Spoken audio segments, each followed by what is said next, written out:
Alright there folks, hello there, this is Al. I'm recording another comprehensive Magic the Gathering Arena Draft video. So, I've queued up a traditional best out of 3 Neon Dynasty draft. Since this is the final day for Neon Dynasty, we only have approximately 10 hours left before it goes away. And as you can see, it took longer than 12 minutes to at least get to this point. So, I didn't usually, I'd like to start the video with the main title screen, and then hit the Q button in the game, and hope everyone, and then wait for the pod to fill up, and then hit the ready. But there's no way I was going to do that if it was going to take this long. But anyways, we're getting close. We just need 2 more to be seated in, and we should be ready.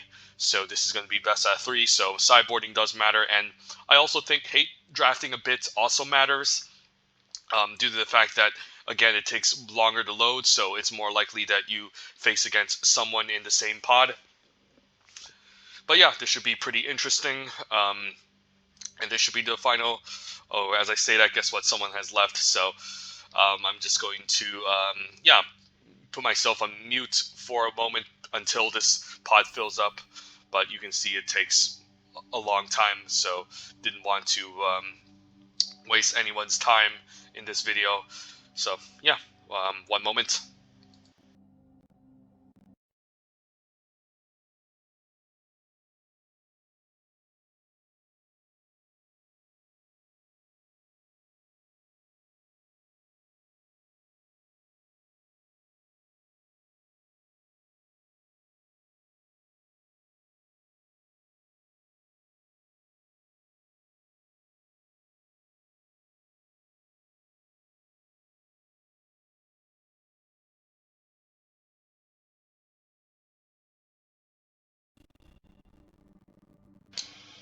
Alright, so the people are ready, let's go. Yeah, this is the final day, so this might be the final video, or I might make a second one after this, since there should be enough time for more. But overall, yeah, just a very excellent set. I can't wait for Arena to revisit the set. It's definitely been a home run.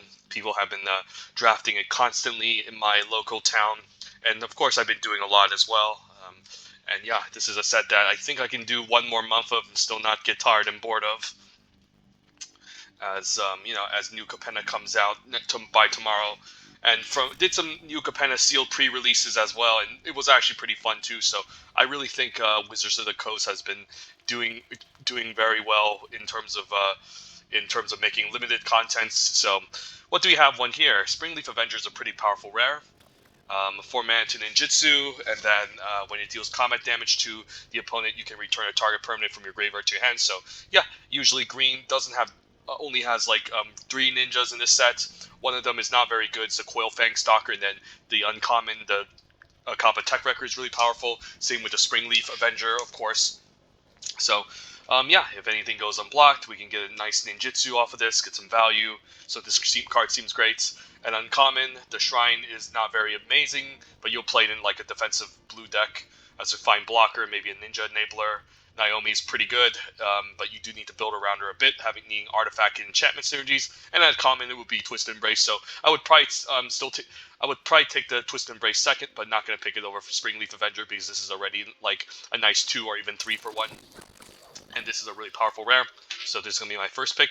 After first picking Springleaf Avenger, we have a lot of options. Touch of Spirit Realm is a really nice removal spell. Green-White is also a good color combination to be in.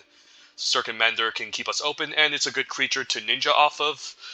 But if you're going to be base green, you're not going to have, again, a ton of ninjas, so you're going to mostly have a ton of ninjas in mostly the blue colors, blue and black. But it still keeps our options open, and it's a powerful 2 for 1 and an excellent blocker. There's a Green Shrine, which is kind of slow, so not a big fan of that. And at common, we have some excellent commons here. Virus Beetle, Moon Circuit Hacker, and Spirited Companion all stands out.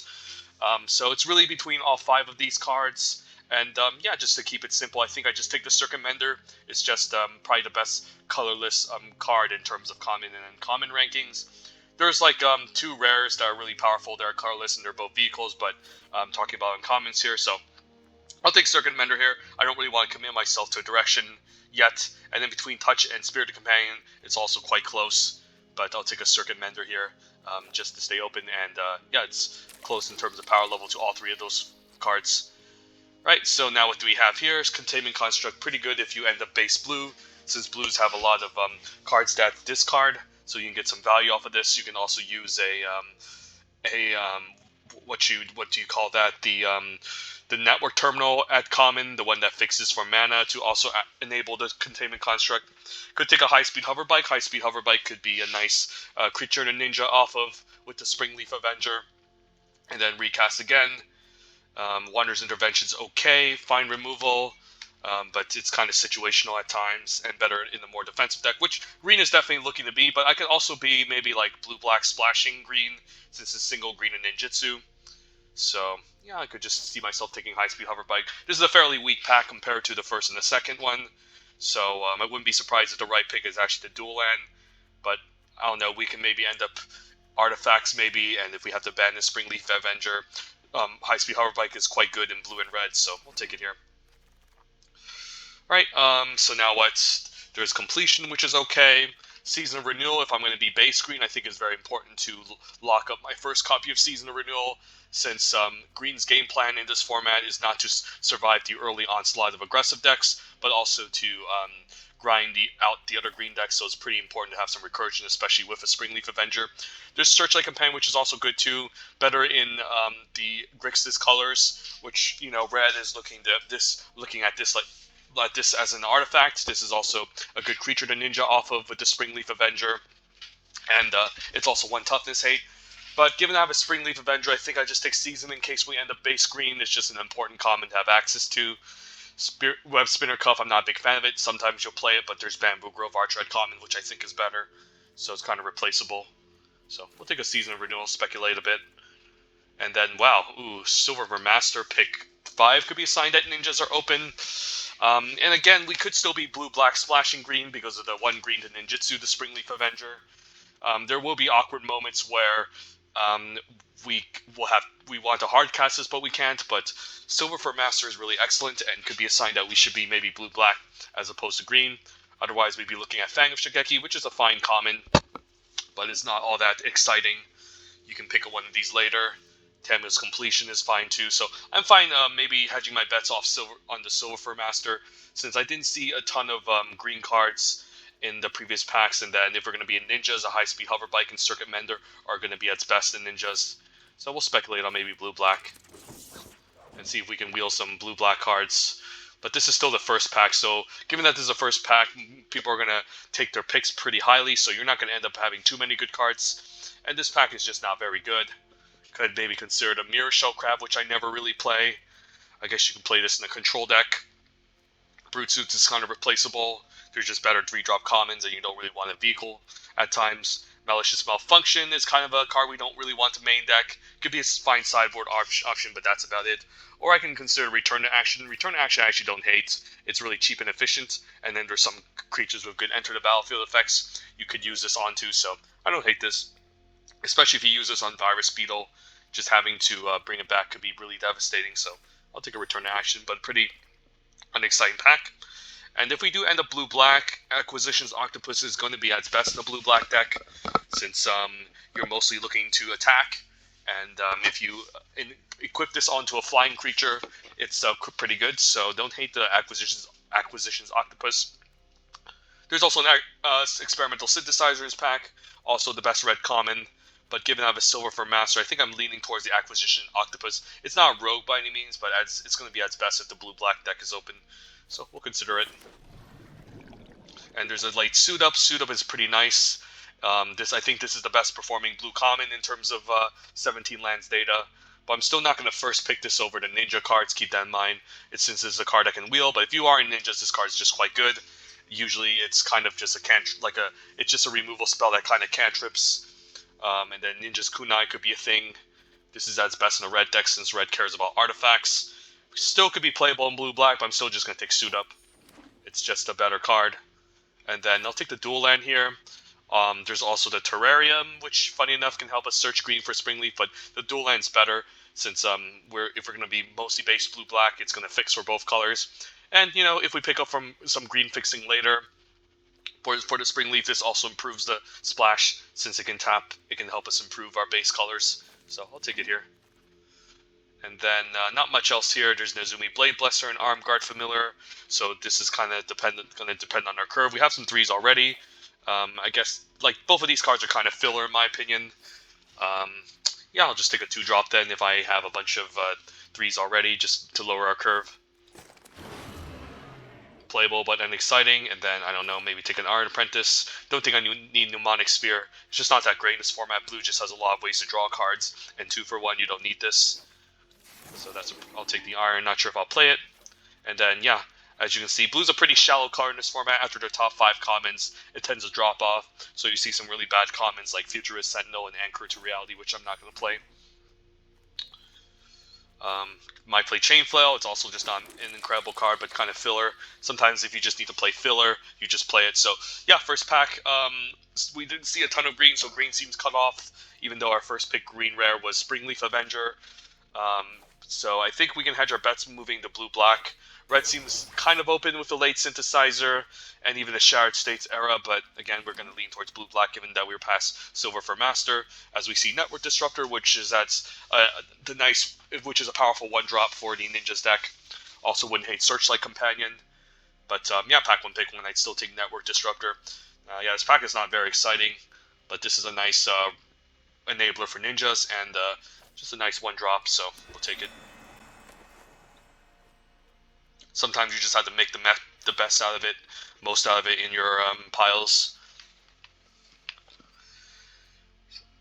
But I'm hoping we can get really paid off for taking this pick 4 kind of Silver for Master.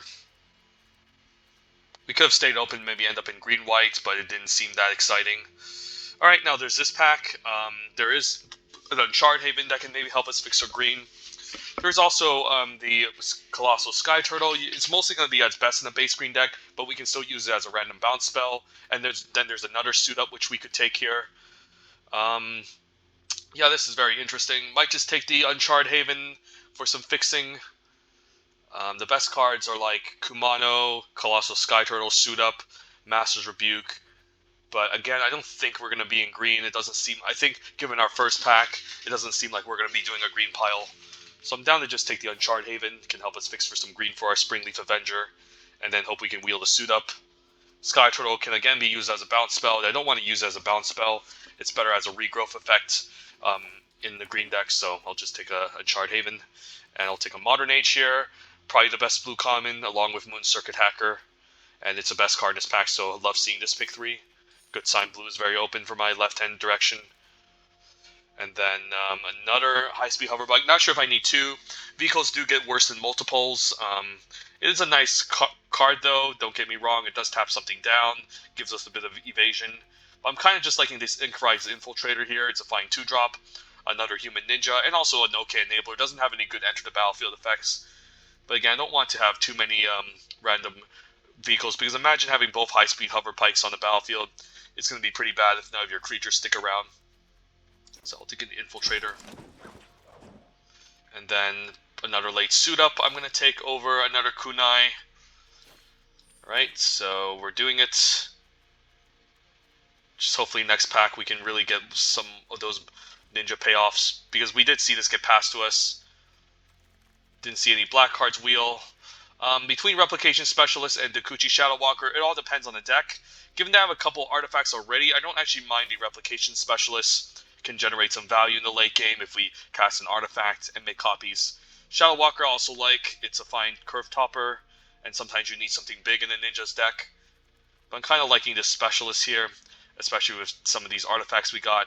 Just being able to copy them can be kind of back-breaking, so I'll take it here. It's also an uncommon, so it's a card that you don't see a ton of. And then I do like the Roadside Reliquary. There's also Searchlight Companion. But with what we have, I'm kind of liking the Reliquary. It can be a nice 2-for-1 in the late game. However, if we're looking to splash green, it does get down. It doesn't do really well since it's a colorless land. So I might actually just take Searchlight Companion over Koi and Reliquary. I think we definitely want to splash Springleaf since it just works very well with ninjas and it's just a powerful card. So I'll take a Searchlight Companion here over Reliquary.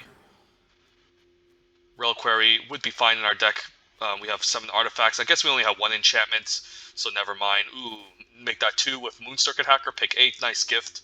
This is probably the best, definitely the best ninja at common.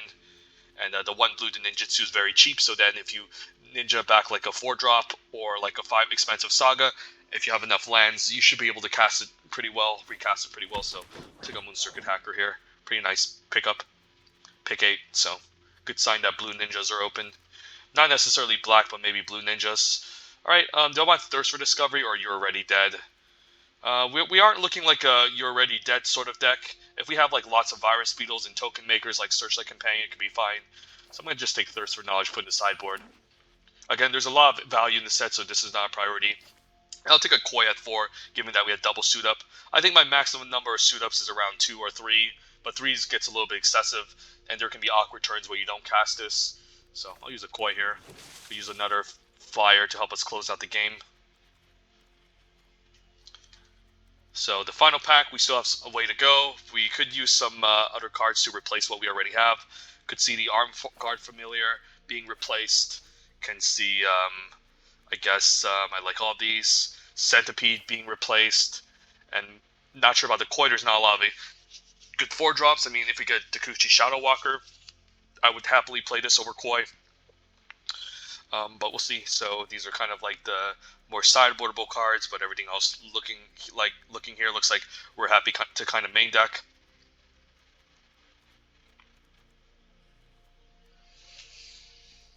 But yeah, Springleaf is gonna definitely looking forward to splash. This card is just so good. Gotta do it. But if the card quality gets really high, then we probably don't need this. It all depends, really.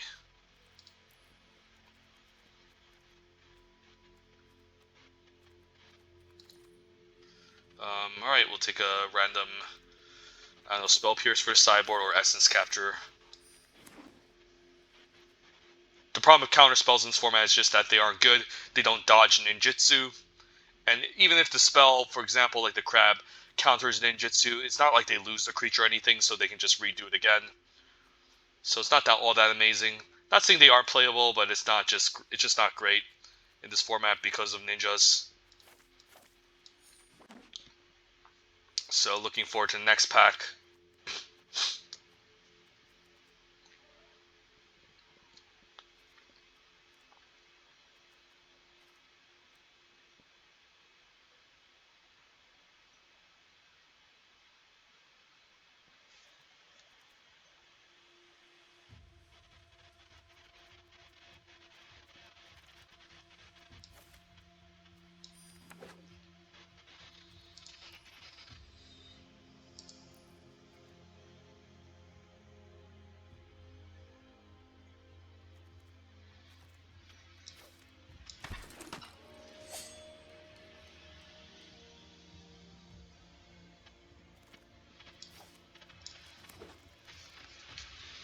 Now there's this pack, which unfortunately isn't very good.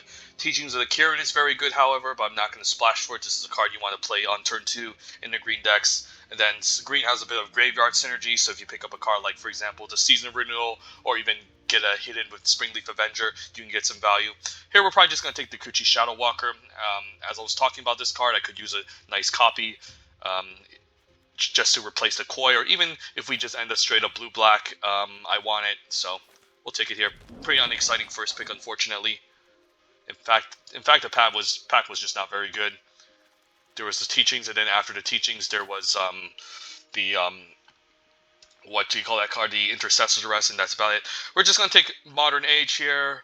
Wouldn't mind a Prototype if we were in blue-whites, of course. And then Jukai Naturalists are both powerful. Same with the Patchwork Automaton in red. But just going to take another Modern Age to help us smooth out our draws filter and then give us a decent flyer in the mid to late game.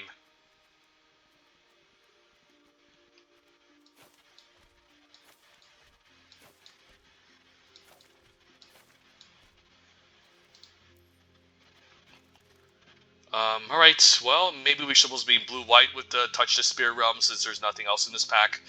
That's pretty disappointing. Yeah, maybe we're supposed to be in blue-white since black seemed kind of cut off, but we also just didn't see any amazing white cards in the second pack, so I guess I'll just take this Touch of Spirit Realm. I don't think I want any of these. Brute Suit's also just kind of medium. Yeah, I don't think we need a Brute Suit in this sort of deck. Yeah, I guess I'll take Touch. Maybe if we get enough good white cards, we just abandon black and go blue-whites. Who knows? Yeah, as I say that, we get a bunch of white cards here, which is kind of awkward. I could consider a Naomi Pillar of Order. It's actually not bad, and this way we can still be in blue-black. I guess there's also Kami of Restless Shadows, which can be pretty solid to help us get back a Ninja in the late game as well. If we're looking to splash the Springleaf Avenger, I'm not sure about Naomi, but I mean, we already have Touch of Spirit Realm, so maybe we don't splash the green, we splash the whites with the Uncharred Haven. So I could go for a more riskier option, taking the Naomi over Kami, which I'm hoping we can get later. So, yeah, I guess that could be a reason. I don't really care about this card that much, or this card, so I'll take a Naomi here. Maybe we try something interesting here, maybe end up Espery, sort of. There's a Shrine, but I don't want to splash that. Probably just take a Clawing Torment as a fine interaction spell. Can get past a big blocker, drain them, and then if we're aggressive enough, it's quite good.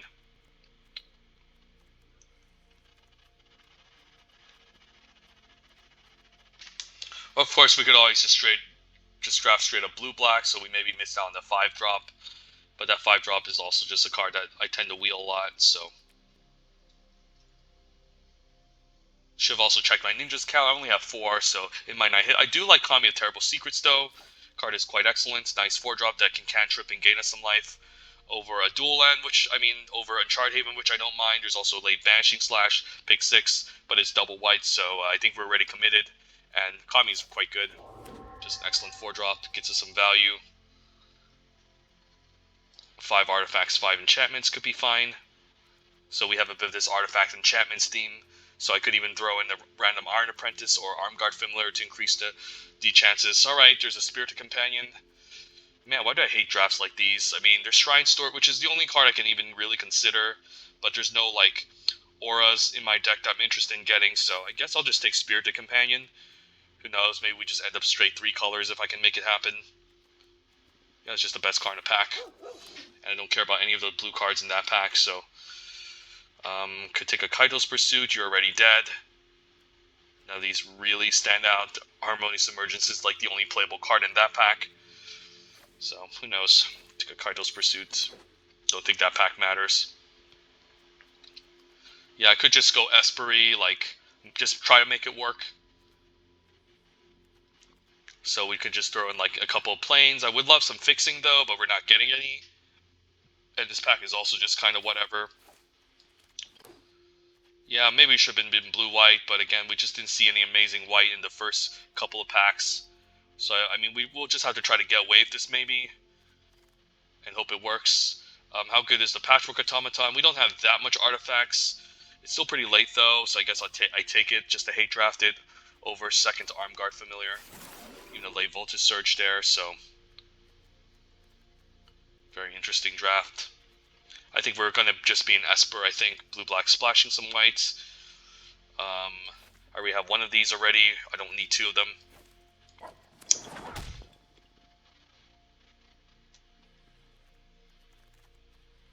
Yeah, I mean, Mothra Patrol wouldn't be bad. But, I mean, I could end up blue-white, but then I have to abandon all of these other cards, which feels kind of bad. So, I don't know. It's probably not going to happen. We're just going to try to make this work. So the mana base is going to be a little bit interesting. Even got a late Bruce Suit as a filler playable we might need.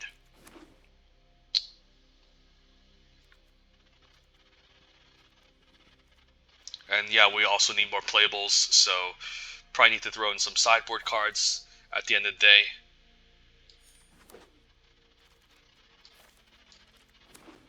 So the question is, do I want to go Esper? I mean, the cards are just so good that I think I have to kind of make this work.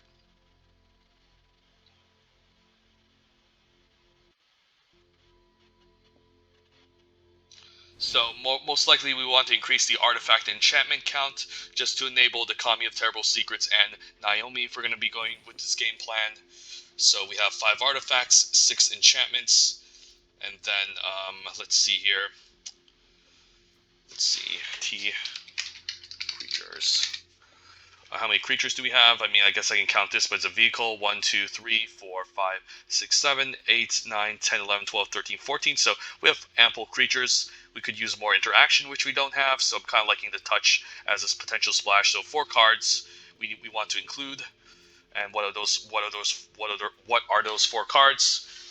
Could consider Brute Suit, but then it's another vehicle, which isn't great. And we have some decent 3-drops we're happy to play on curve. Patched Work Automaton's fine, but if we don't have a ton of artifacts to play along with it, it's kind of a dead card. Iron Apprentice is okay, but very medium. Just a random 1-drop with no evasion. Chain Flow could be fine if we have multiple flyers. I guess it's fine with the Modern Agents and Artifact. The Kaido's Pursuit is kind of hit or miss. There's Return to Action, which could be okay. We don't have that many good enter the battlefield creatures. I'm not sure if they're going to die, but it is cheap. I'm kind of just liking this Koi. We could use an extra flyer on turn 4 since we have a bit of a gap. So this card isn't bad. Of course, no artifact or enchantment type, but you know, it can give us some filtering if we play a couple more artifacts. And again, it's another flyer that can help us close out the game, which we're kind of lacking. I don't think we want any double blue counterspells. There is the Arm Guard Familiar we could consider. It would increase our artifact count by 1. It's okay, I guess, enhancing onto a flyer. It's also an artifact for Replication Specialist, so I don't actually hate the card. It gives me an extra 2-drop to play. And again, it's pretty good with what we got. And then the final card that we can consider, probably maybe just the Chain Flow Centipede as a fine 3-drop. Not a very exciting card, but it is, again, an artifact.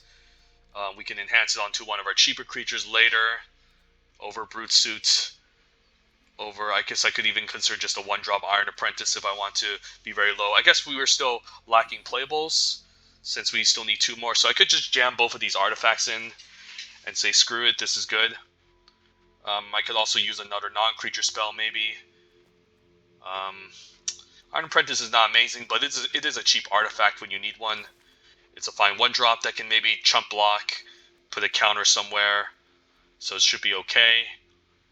And then Chainflow is also just not a card I've been high on. It is an artifact, but it's just not great. I could consider, I guess, Planar Incision maybe. Because we have some decent enter the battlefield effects. Naomi, I guess. Kami of Terrible Secrets. Circuit Mender to Flicker. Searchlight Companion, High Speed Hover Bike. Even the Sagas wouldn't be too bad. Spirited Companion. Even Network Disruptor. So I don't actually hate the Planar Incision, and it's just cheap. So, and then whereas Return to Action could be fine, but the creature still needs to die. So if you want to get the good enter battlefield effect, it's a little bit more situational, so you rather just have the Planar Incision at the end of the day. So let's just take a look at our creatures again. Something like this, so lots of 2s. The reason why I don't want Chain Flow is the Suit Up counts as 3-drops in a sense, even though they aren't creatures. It's something you want to curve out with, so I don't really think I need a random 3-drop. And then in these decks, you just want a lot of 1 and 2 drops to kind of curve out with. So, yeah, maybe something like this could be fine.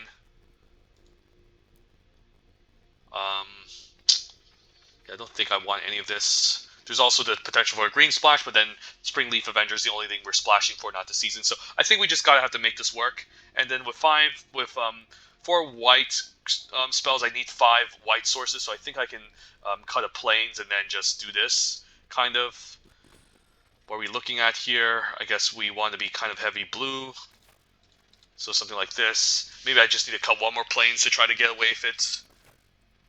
Given how we need some more black and blue. Let me see how much black spells we have. 6, not so many black spells.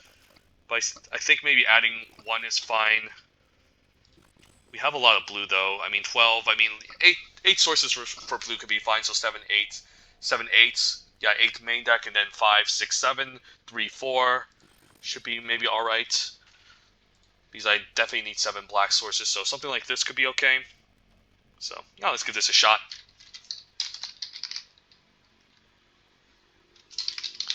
It's like an Esprit tempo deck. And Naomi. So, yeah, taking a look at Artifact Enchantment count. Yeah, hopefully we can enable it. So, yeah, we'll give this a shot. Not the perfect deck. Kind of read that maybe blue-black was open in our first pack and didn't get all that well rewarded. I think we were supposed to be in blue-white, and then someone else was just drafting black and green in the pod.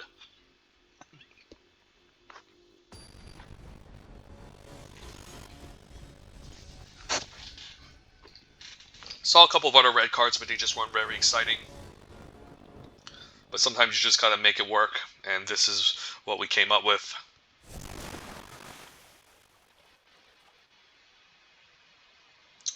So hopefully get our 3 colors going right away. Would love some more fixing, of course. Alright, we don't have any white spells, but we have 2 lands and a 1-drop and a 2-drop, so I'll try it. Could use the hover bike, maybe the ninjutsu later, or to disrupt the opponent for a turn. But fine with the turn 1 Iron Apprentice.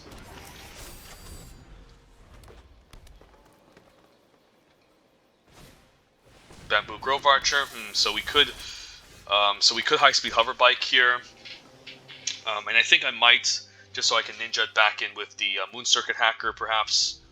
I could also main phase and hit for 1, but that doesn't accomplish anything. I can also Network Disruptor, but it's not very mana efficient. So I think we just say go, and then end of turn we just use a high speed hover bike, tap this down, and then we can even crew with the high speed hover bike.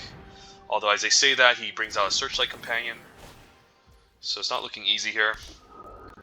And this green deck still seems built against ours almost, so we'll just run out the high speed now. And then I think I just crew an attack, and then so we get to play a tap land. So if I do that, I can then just replay the high speed hover bike. By then I don't have anything else to do. I'll have to lose a little bit of tempo with the high speed hover bike, which is not where I want to be. So maybe I run out the Inkrise Infiltrator instead, because I could crew attack. Let's say he doesn't block, I can ninjutsu, but then I don't do anything. Then I have to replay this, and yeah, it's just not looking great. I think we just run out the Inkrise. I think I'm okay, maybe keeping this back to prevent his own ninja, and then we can attack for 2 in the air. And then maybe we can set up a turn where we Network Disruptor to 3/3 and take it from there. Maybe that's next turn. But yeah, this card is really good against ninjas. Once you have a copy of it, it just stonewalls the ninjas for a long time.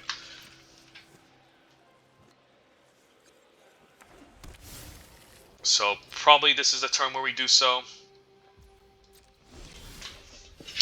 We could also just round the Acquisitions Octopus, but again, it's not going to get past the wall.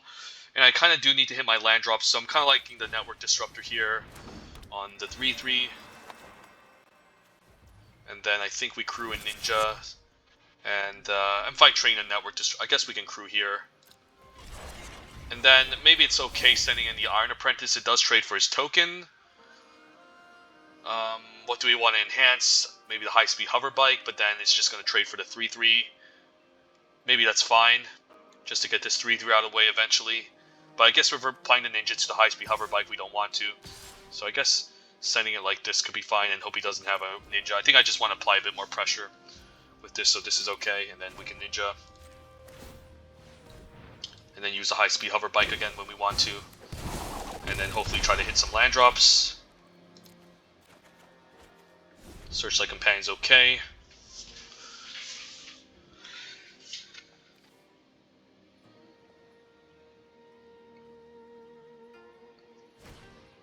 Grafted Growth enhancing the Bamboo Grove Archer or the Searchlight is kind of awkward for us. And a Spirited Companion. So yeah, it's just a deck that's built against us, essentially. So now what, we can run out land, and I think we do. I can run out the Armed Guard Familiar, end of turn, tap down with the high-speed hover bike, but then he has a 2/2 on defense, which is kind of awkward. I could also Modern Age, but I do want to play out my land this turn, so I think we run this out. And then could run out the Octopus. Yeah, this is just really awkward. Let's see. I could attack here and then offer to trade. I guess that's not bad. I'm fine offering the Inkrise for the 3/3 at this point. It uses up my whole entire turn, but it's okay.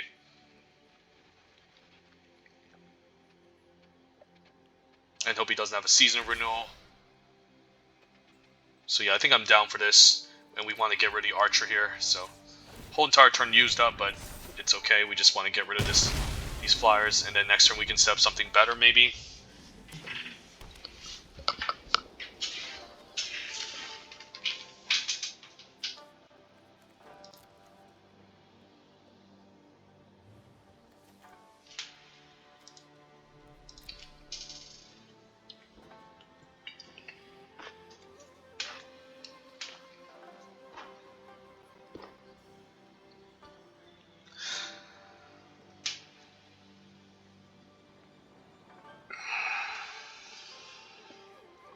I'm hoping maybe we can get a land.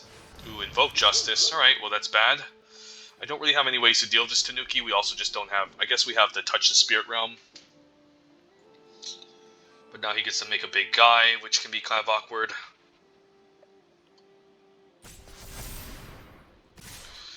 And then he just attacks, so I probably need to do a double block here on the dog. Feels bad because this just drew him a card, so yeah, this is probably not looking like a match we're destined to win. Unless we find removal, which it's going to be hard. So I probably need to keep this high-speed hover bike down to tap down to 6/5 for a turn. And then,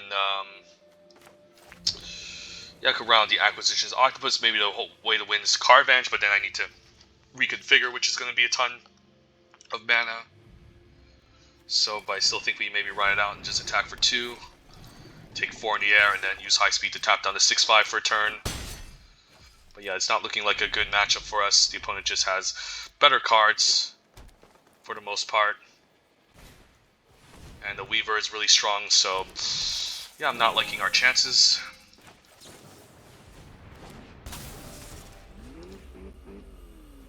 We need removal for both, and we don't have a ton, so... And I don't think we can outrace a 7/6 trample. Plus the Weaver can enhance his enchantments. So probably just going to lose this. Alright, I guess we just run out Modern Age and hopefully get something good.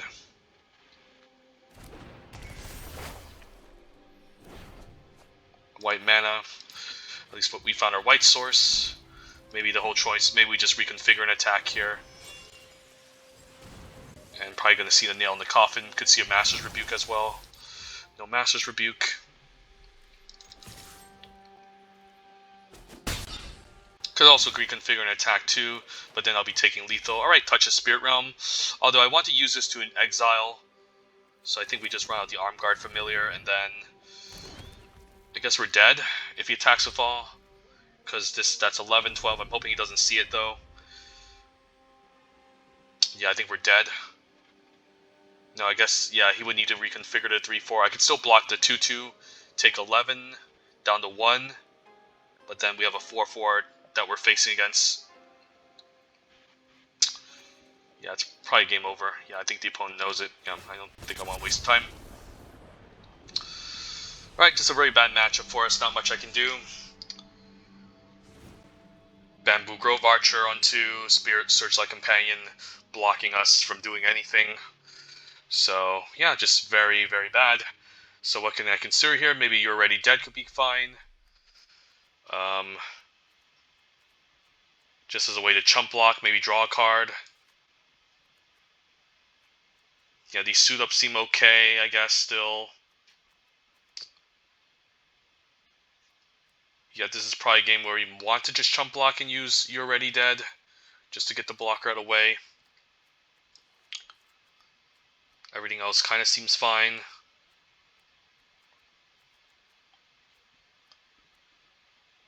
Pursuit could be questionable. He's playing green, so there's ways for him to get things from the graveyard, especially with the Imperial Recovery unit. So I think we just throw in the Clawing Torment and then hope we get lucky here. Just seems like a really bad matchup. Grove Archer just completely shuts our game plan down. It would be nice to maybe have a Clawing Torment to use against it, but we have to get it early. So we'll be on the play, and then I guess we keep this. And then might as well name whites. Get this out of the way.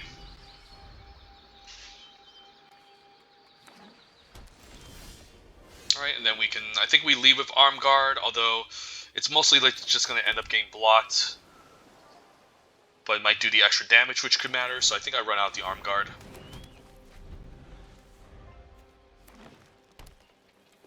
Could see the Bamboo Grove Archer on 2. Kappa Tech Wrecker. That's a good one. I think we exile that ASAP. Yeah, I think we do. It's just too scary. Would love to use this on something bigger, but the fact that this can answer the Arm Guard and serve as an effective blocker is what we kind of need to deal with. And then if we can get land 4, I'd be happy to run out the Kami of Terrible Secrets to draw a card as well. So now what? Do I run out the Modern Age? I think I'm fine running out tap land, running out Ink Rise, attack for 2, and then run out the Kami and draw a card, and then any excessive lands that we get, we just discard with the Modern Age, so this is fine.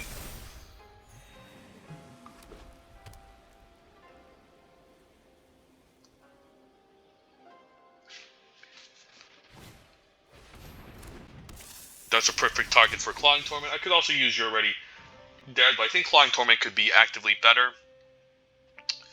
I could also just draw a card for the turn, and then hope to get a land to use Clawing Torment. I do miss out on 3 damage, but maybe that's fine because it's more mana efficient. Yeah, I think I do that. And then we can lock this down next turn maybe. Got our white mana, no black, so I guess we're fine running our lands. They go. Should have also kept the land for the Modern Age.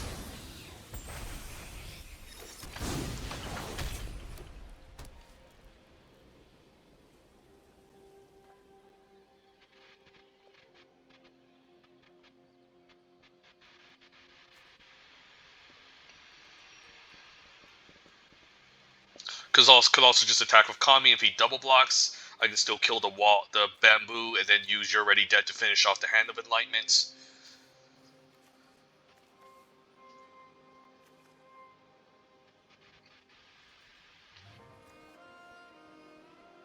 Is he looking to enhance the Bamboo Grove Archer?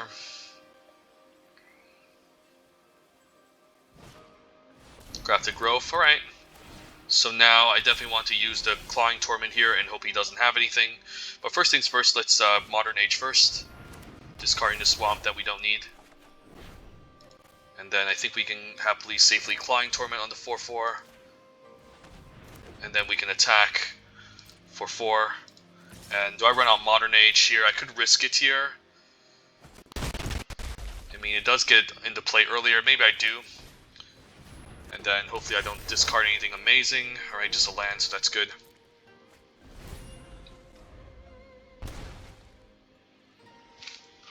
Yeah, Clawing Torment is so good on Bamboo. The reason why is the Bamboo also just can't attack. So if he has a ninja, he can't ninjutsu the Bamboo Grove Archer and get rid of the Clawing Torment.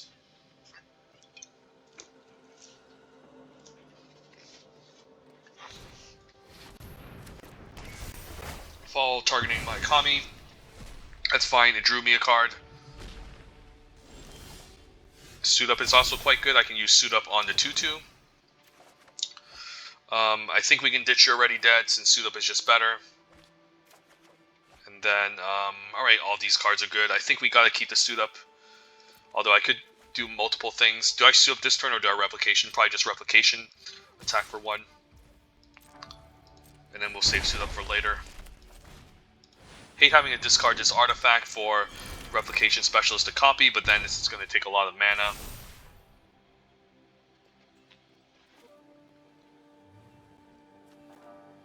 Hopefully the opponent doesn't have a Farewell on 6, which is a pretty messed up rare.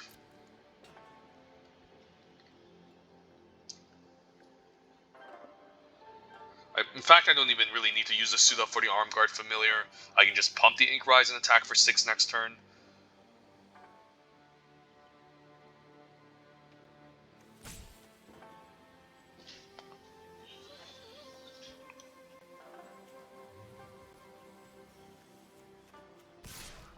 Don't see a reason to block. Hope he doesn't have a ninja. I mean, if he does get the his second copy of Capenna Record, maybe, I guess he can free the other one. Alright, so he has 2 of them, sure. So he has 2 Capenna Records, which is going to be pretty huge. He could exile Modern Age, of course. I think he just wants to get rid of the Touch the Spirit Realm to make 2 of them. Alright, he's going to do that instead, but I do have Suit Up. So I'm fine still attacking with both. Unless he keeps... If he keeps up his mana, it's going to be a little bit suspicious. And then I hope he just doesn't have a second ninja here. Alright, Bear of Memory, so I'm fine attacking with all. And then we're going to use Suit Up. I can still block these 2 next turn. I guess this can pump. And then I can only pump this once, so I don't really see a reason to run out the land. So yeah, let's just attack. And find this trades and find this deals with a flyer. Because again, we can just suit up.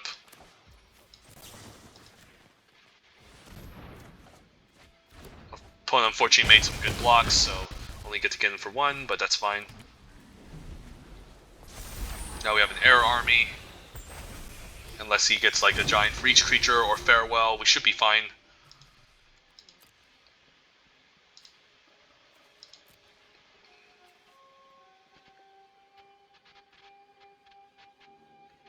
So I can put him down to 1 next turn, assuming none of my flyers go away.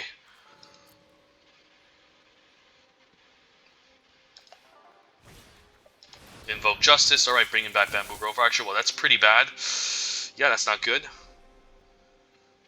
I'm hoping he just puts it on the Kappa, but then he's going to spread out the wealth. Okay. Yeah, this is not good. I need a way around this. And I'll have to take 3 here. Lucky there's no depth cut counter, so... Alright, this is not good. I can eventually get this to 8. And I guess if I get up to 8 mana, I can pump this twice. If I attack with all, he eats to 3, 4. How much damage can I do? 1, 2, 3, 4, 5, 6, 7. I can put him down to 3. I still don't think it's worth it yet, so I just think we're supposed to say go. And then hope he doesn't have anything else. I could maybe suicide, put him down to 3. But maybe that's just a little bit too risky. I can put him down to 1 next turn if I attack with all.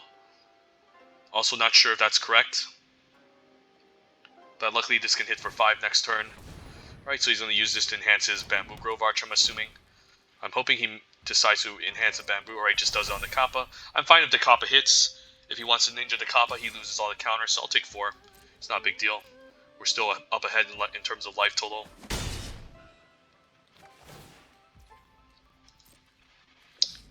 And I'm happy that he didn't put on the Grove Archer, because now I can pump this twice next turn. Recover units can get back nothing. It's alright, we just need to survive and we should be fine. So let's see here. If I play land and attack with all, what happens? Let's say he blocks here. We can do 5, 6, 7, 8, 9, put him down to 1. Probably not worth it yet. We can try it next turn though. But I'm definitely going to pump this twice here. And see if he wants to block. If not, I'll put him down to 5, and then we have the kind of the lethal for next turn. So opponent should have maybe placed a counter on the Bamboo Grove Archer. So pretty close game. But we managed to get this one maybe. We'll see. Yeah, if he's just going to do that, then we eat it for free. And then next turn is lethal anyway, so...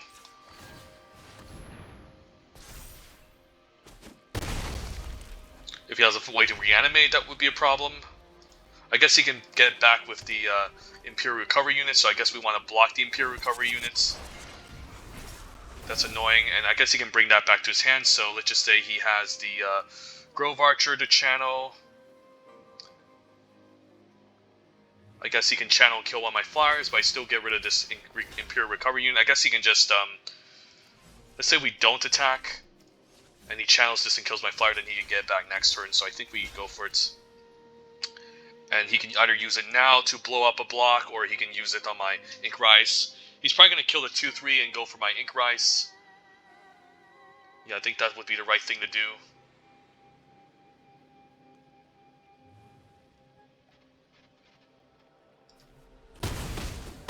Yeah, he needs to deal the Ink Rise, otherwise it's just going to deal too much damage.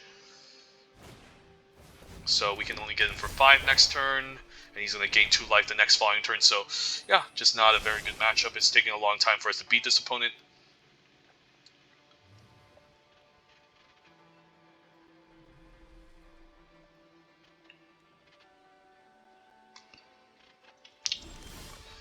And just another land off the top is not going to help. Alright, let's go.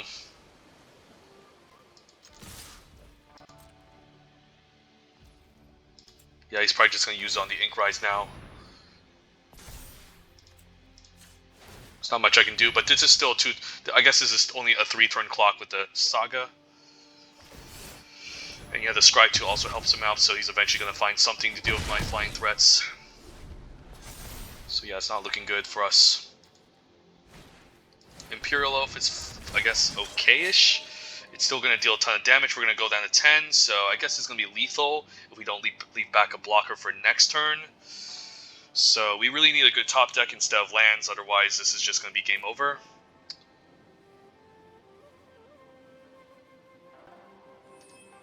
Yeah, this is just not a good deck against his.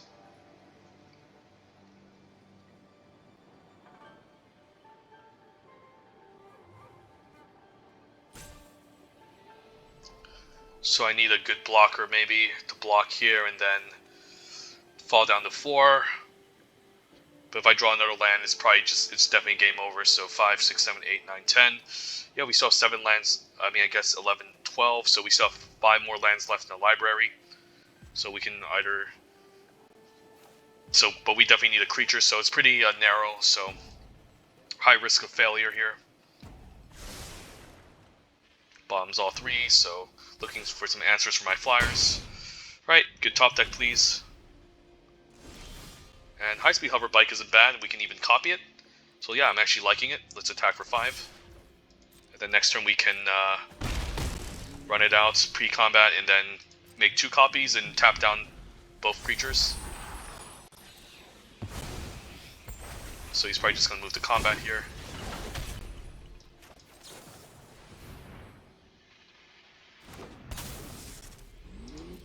And then we can tap down the 4, 6, make another copy, which is pretty huge. And yeah, we got it. So yeah, managed to squeeze out a game against powerful green-white deck with double Kappa Tech Wrecker, Imperial Oath. Alright, so now what?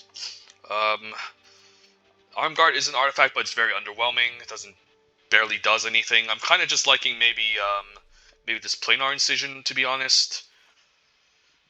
There's the Essence Capture for his creatures, but he has some sagas that I can't counter, plus he has double Ninja Turtle, so it doesn't seem great. Whereas Incision can maybe dodge some removal spells. Chain Flow still not great, and then Kaito's Pursuit pretty bad since he has Invoked Justice, so it benefits him from putting stuff in the graveyard regardless. So, I guess we just try it like this again. How many creatures do we still have? 14. The You're Already Dead didn't seem that amazing in the previous matchup. Again, it does deal with big creatures, but it's also maybe just worse than Arm Guard Familiar. Because sometimes we just want a creature on 2. Yeah, maybe I just want the Arm Guard over You're Already Dead. It does deal with big creatures, but he doesn't. But I don't really want to suicide my creature unless his Iron Apprentice into the Bamboo Grove Archer, just to draw a card. We just don't have too many creatures to suicide with, so yeah, I think we just run it back again, but not run the You're Already Dead. Just run the Planar Incision instead.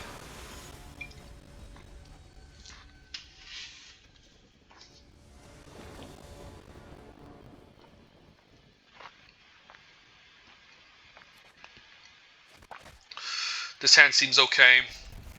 Can get the Modern Age down maybe to start looting away some lands around the Ink Rise. If he plays up Bamboo, alright, Weaver of Harmony. Do I just run out the Modern Age? Could always just go down an island, I suppose. And then we can get a 2-3 eventually, so seems okay.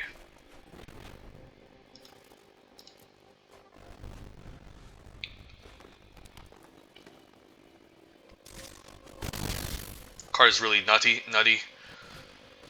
Searchlight Companion, okay. So maybe we just want to run out the Ink Rise now. Luckily enough, we can get rid of the Swamp, and then yeah, we have land 4, so maybe we can get to land 5 eventually. So you just run out the Ink Rise to block the 1/1s. Then we'll have a 2-3 for next turn. Hopefully no Kappa Tech Wrecker exiling my Modern Age, since I don't really want to block here. Alright, so this is a sign he doesn't have the Kappa. Because I think if I was him, I would block. So now what? Could just run out the Koi, perhaps, as a good blocker, but I'm fine chipping in for 1.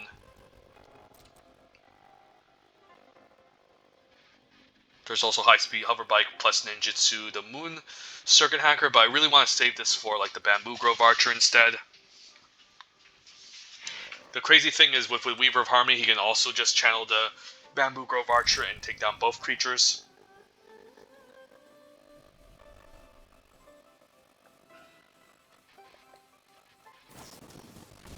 Kyodai, alright, I mean I can still pump.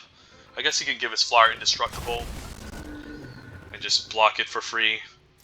So he also has Kyodai, so essentially his deck is busted. Right. So I'll run out the Sky Swimmer Koi. But now he has a 1/1 that's indestructible, so do I have any direct ways to deal with Kyodai? I do have the Touch of Spirit Realm, but then I need to use it for Weaver of Harmony. So luckily he didn't channel this twice and didn't know about it, otherwise we'd be we lose 2 of our flyers. Yeah, I guess we could just say go. Can use this to tap down a 1/1. Can also use this to maybe sub a double block on Kyodai or just double block it and then keep up Planar Incision.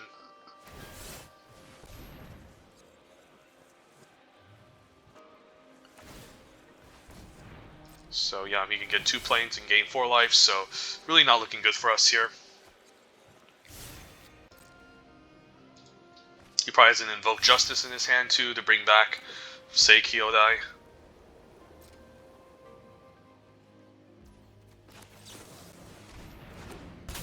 Guess I tap down the Searchlight since Inkrise can free roll an attack. It's not looking good though, so yeah, I think we just need to dig. So I think we attack with the Inkrise. And then we just ninja here just to gain some card advantage maybe. And then I can run out Circuit Mender and crew to high speed if I need to. Or just run them both out, but I think this is again more mana efficient, so we'll say go.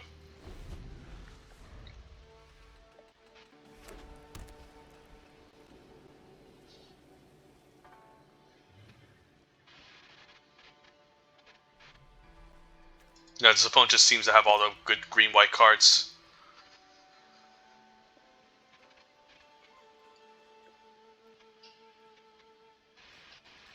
Hopefully I get a land to cast Naomi. That would be pretty huge. No Naomi, unfortunately. So now what's probably just play out my stuff. No ways to interact with what he has on the ground, so yeah, maybe just run out the Octopus, run out the Iron Apprentice and see what's up. Just to get some tempo and board presence going.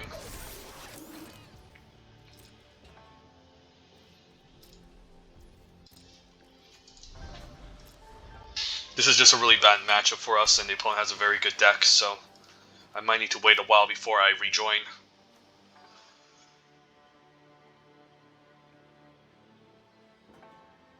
.22 life, so nowhere near killing the opponent ever.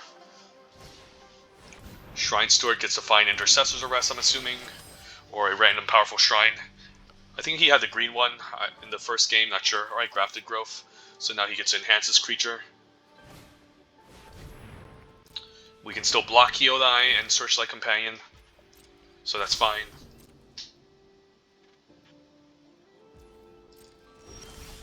Clawing Torment isn't bad. So if I Clawing Torment a 2/2, he still has a good blocker. So probably need to wait. Could also use Planar Incision.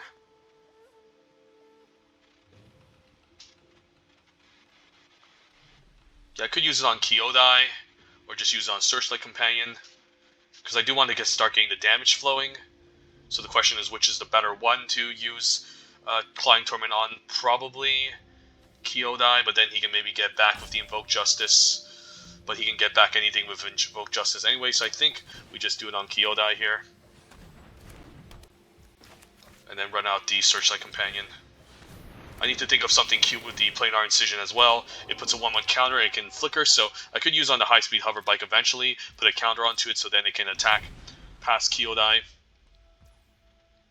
But by doing this, he has incentive to trade off Kyodai and lose his 2/2 Indestructible. Could see Imperial. There's so many things I can see here. I won't be surprised if I see something completely busted.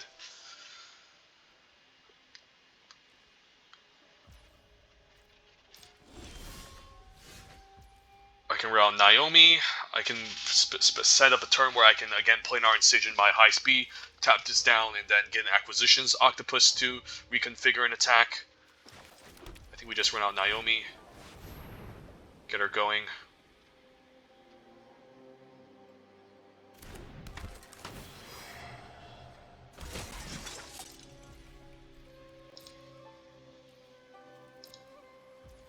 And then we definitely want to planar incision the high speed eventually. Tap down the 2/2. Reconfigure the acquisitions octopus and attack. Of course, he could have a cop attack record to ninjutsu the Kyodai, so I still need to be careful. So let's think here. Yeah, I think we just do it now.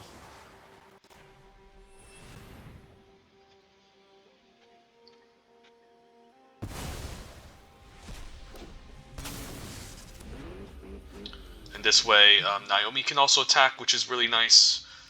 So first things first. I guess this can also just crew and block the 2/2 all day. So do I want to attack for 3, or do I want to... I guess I'm fine attacking for 4, keeping the 2/3 back to block the 2/2, so I guess we can do this. Or I guess we want to keep this back against Kyodai, in case he has a random ninja. So maybe I'm fine with this falling off.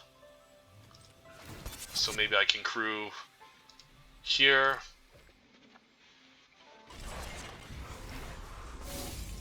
Reconfigure onto the 3/3. And then hope there's nothing that messes me up here. Could see an instant. I should also run out land to play the Ink Rise, so we'll move to combat. And then the question is, do I also attack with a Searchlight Companion? Yeah, he's going to have something to interact with. Alright, he has a second Grove Archer and he can activate the Weaver. So that wastes my whole entire turn. Yep, that's really good. And I also had to use Planar Incision that turn too, so yeah, it's not looking good for us. I can still attack with a 4/4, I guess, make a 2/2. Again, I guess I'm going to also attack with some of these ground creatures, which are really nice. Yeah, let's just send these all in.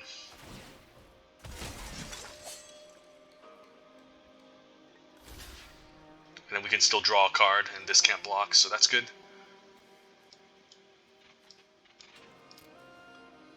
And we definitely want to draw first with the Acquisitions Octopus, but so that was a really decent amount of damage dealt that turn, so yeah, let's draw. And the suit up is also not bad. I'll draw again. Ooh, I do like the Spirited Companion, but I think we need Ink Rise. Yeah, maybe Spirited Companion just has to go because we need a big flyer, so yeah, unfortunately we have to get rid of that, but Suit Up can also help us draw for our next following turn, so that's good. And then he needs Imperial Loaf here to stabilize. Otherwise I can still free roll and attack. I think I actually chumped the 2/2 here, because he could ninjutsu it, so I think I do. It's not a very good play, but I think it's still important to prevent a ninja from happening. So we can do an all-out attack next turn.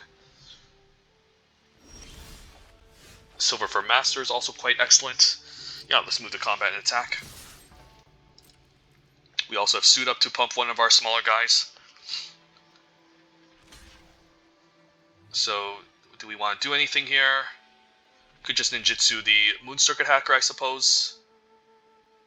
I mean, the Circuit Mender to draw a card.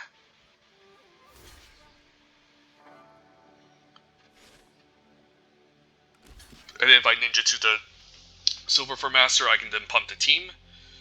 How much damage am I doing? 1, 2, 3, 4, 5, 6, 7, 8, 9, 10. I guess if I do it on the Circuit Mender anyways, I'll gain an extra... I will do an extra point of damage, so that should still be lethal. So there's no reason for me to ninja any small creatures out. Just get this flowing. And then 1, 3, 4, 5, 6, 7, 8, 9, 10, 11. That should be lethal. Alright, so we managed to win against someone who had a deck that was really good against ours. Luckily enough, we were able to just... he just didn't draw into anything too amazing. We were able to just tempo him out, so... that was good. Alright. I really wasn't expecting to win that one, to be honest. But you gotta believe sometimes, and that's what happened. So I think I need to wait a couple of seconds before I face this opponent. Otherwise, I really don't want to queue up against this match. It's kind of a nightmare to deal with. So instead, let's wait maybe a couple of seconds, maybe 20 seconds or something.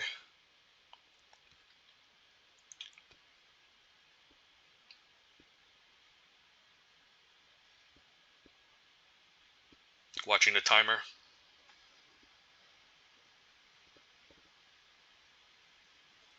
Alright, let's go.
Alright, so no lands, so perfect keep, right? Alright, we have some lands this time. At least we know which one to bottom, so. Alright, not the most exciting start, but it is what it is. As we see a turn 1 Simian Sling, so probably facing down a very aggressive deck with no early game. So this is not going to look good. Probably see a Virus Beetle, nope, Leech Gauntlet. Alright, Arm Guard Familiar can block, but then he can just reconfigure. I think we still run it out, in case he decides not to reconfigure. And next turn we can still use Suit Up on defense, or just lock down the Leech Gauntlet. I might want to use Suit Up on defense, because the thing is, it's hard to pay for the ward, unless he does have the Kami Flare. And Touch can maybe exile something more scarier. So multiple Simian Slings. Alright, don't think I need double black or double blue. We'll just keep this around Sigo. And then hopefully he doesn't have a land, because then he can, I mean, I guess he can Voltage Surge and pay for the reconfigure. And pay for the, I mean, the ward, but I still think we have to go for this play.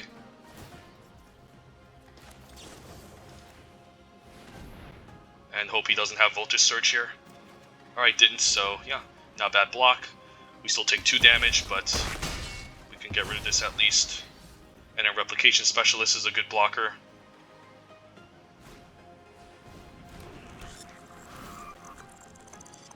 Lethal Exploit, unfortunately, still can't answer the Arm Guard Familiar. Gravelighter can draw him a card, sure.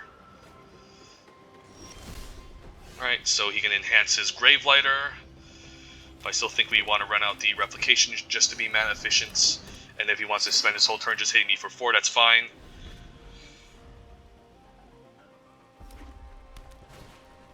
Song Shaper, so he's setting up something else. Alright, an Assassin's Ink, that's pretty bad. I think I need to block the 1/1 for sure. Just to stem the bleeding, so yeah, it's not looking good for me here. Probably just need to run out the Moon Sacred Hacker, and then run out the Sky Swimmer Coin. Hope he doesn't have a Virus Beetle to make us discard. And we probably just need to trade as much as we can.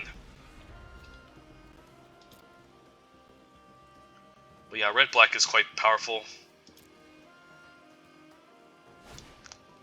Searchlight Companion is fine. Yeah, we probably just want to trade everything here.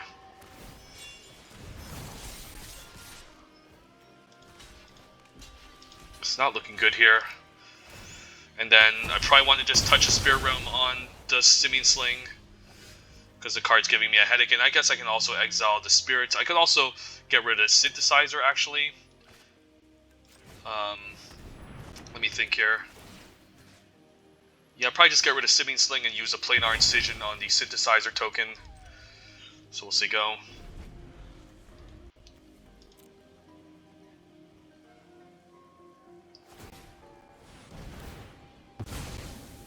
Yeah, but definitely don't sleep on red.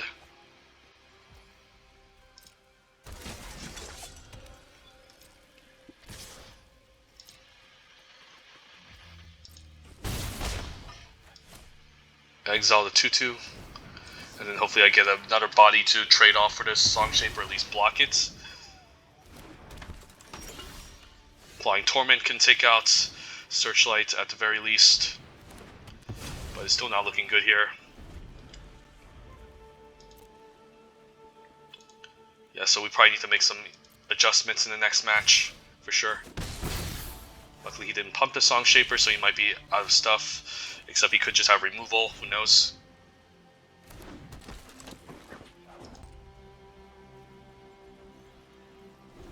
Yeah, it could just be sandbagging removal. Chef is really good since he can now use that to sacrifice his tokens to generate card advantage. And then I'm fine just blocking the Song Shaper and pumping. And if he sacrifices Song Shaper, I'd have him stack it over the token.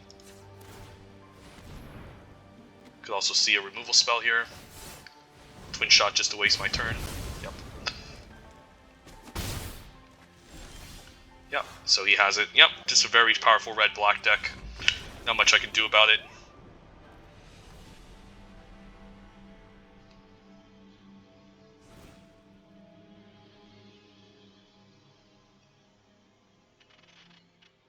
Just got all the cards. I'm kind of liking this return to action over planar incision, since the life gain can matter.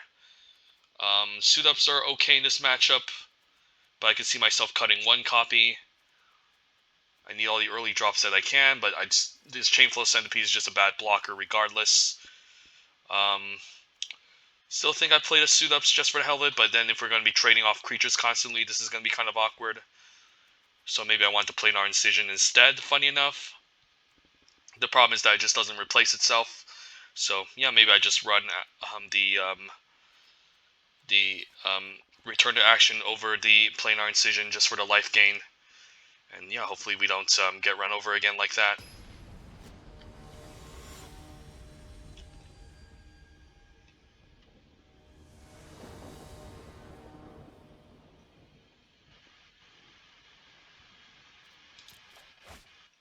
Alright, hand seems okay. We have Circuit Mender this time, so that's going to be quite good.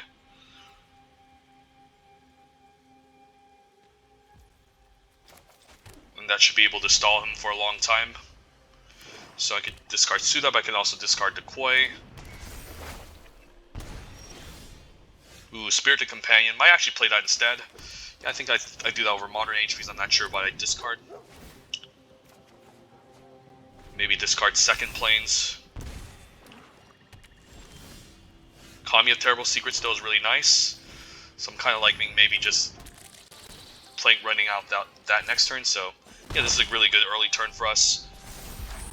Some creatures, unlike the previous one where we had to mulligan and keep a bunch of removal spells.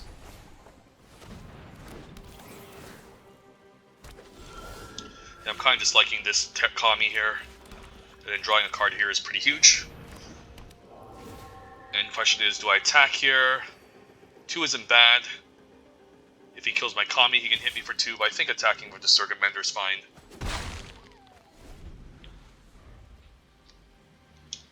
And then I can maybe Modern Age away to Plains, run out the Koi next turn. They'll probably see a removal spell, that's fine. I'll take, sure, some extra damage, but it's okay. Do I block the 1/1? I think I do. Don't have any more Kami of Terrible Secrets. Acquisitions Octopus is interesting, but I don't have double blue, so I think we just name blue with this. And then just run out the Koi. And I think we stay back on defense here.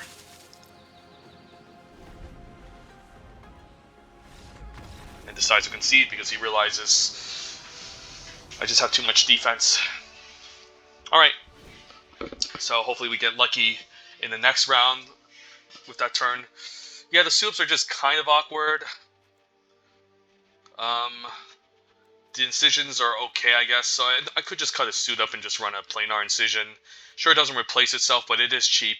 And since the opponent is pretty aggressive, I want more cheap cards to play as opposed to expensive cards. So it's just pretty important to get my cheap interaction going in case I have enough mana to keep up for like the Incision if he uses a removal spell.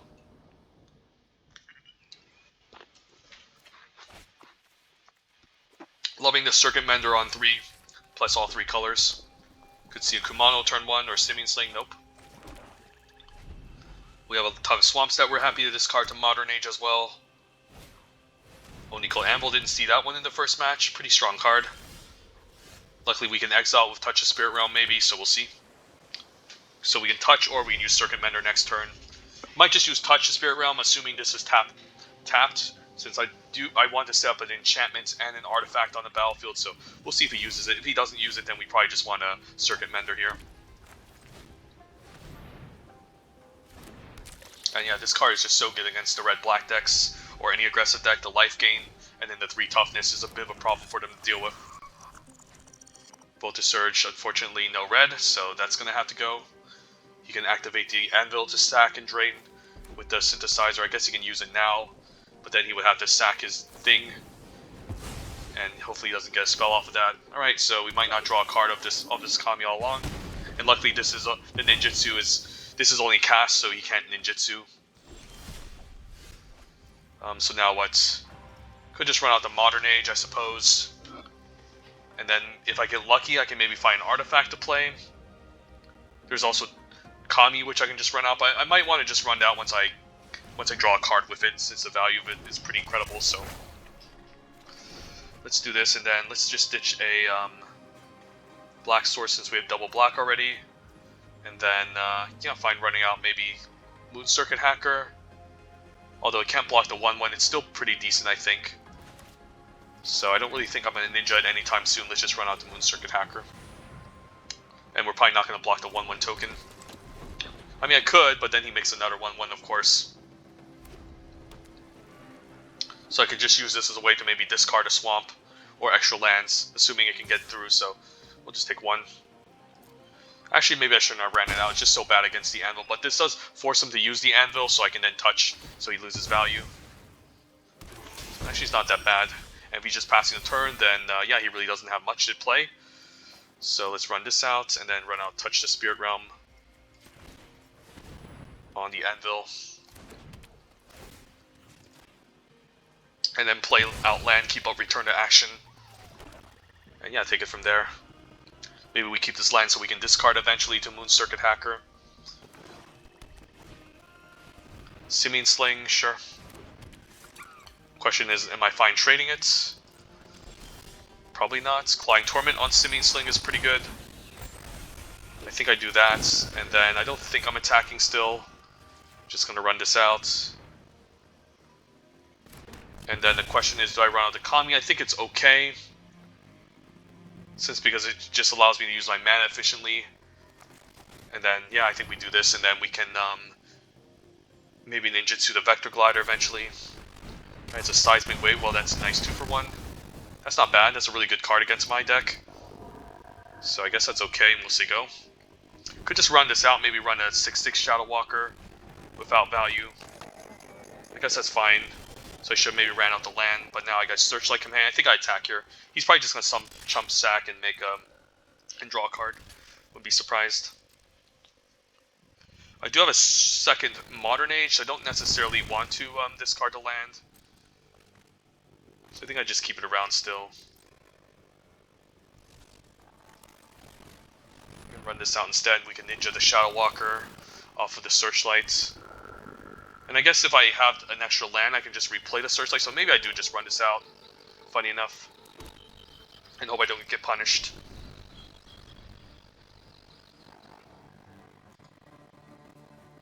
And hope he doesn't have any, like, Thundering Raijus or something out of nowhere. Or maybe he's just flooding his own Searchlight Companion, fair enough.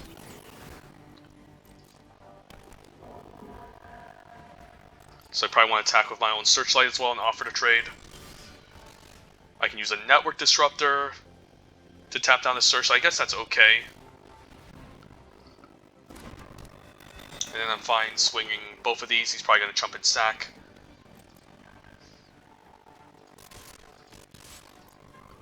And then if I return to action to Kami eventually, I can then draw a card with it, assuming it dies. But this is okay.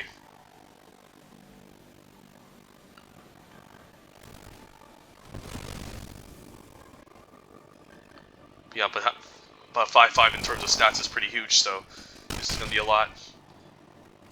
He hasn't used his Assassin's Ink yet, so he might still have it.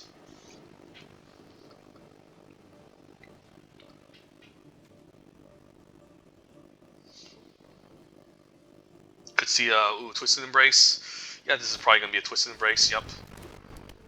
I saw that from the, since he was targeting his creature, probably just take 2. I'm fine setting into Kami. Ooh, alright, Silverfur Master is interesting as well. Yeah, let's move the tax. I could also send out the Network Disruptor. And then if he doesn't block the 3/4, we can take advantage of it. I think I will try. And then if the worst case scenario he does block, I can use Return to Action. But then if he doesn't, then we can Ninjutsu Silverfur Master and offer to trade here. And I guess I still need an artifact on the battlefield, but the trade here is pretty good, so I think I'm happy with this. And then if he has a removal spell, then I can then use Return to Action. But if not, let's just run out the Searchlight Companion and then get the artifact enchantment thing going. And decides to concede. Alright, that wasn't bad. Got ran over in the first match, but then we reverse swept just like our previous opponent. So I think I'm going to wait again so I don't again face against the same player. Not only do I want to diversify my content, but I think his deck could actually be better than ours if it curves out aggressively and then we can just get run over. We just kind of got lucky with the Circuit Menders in the early game. So I think we just waited another 20 seconds or so.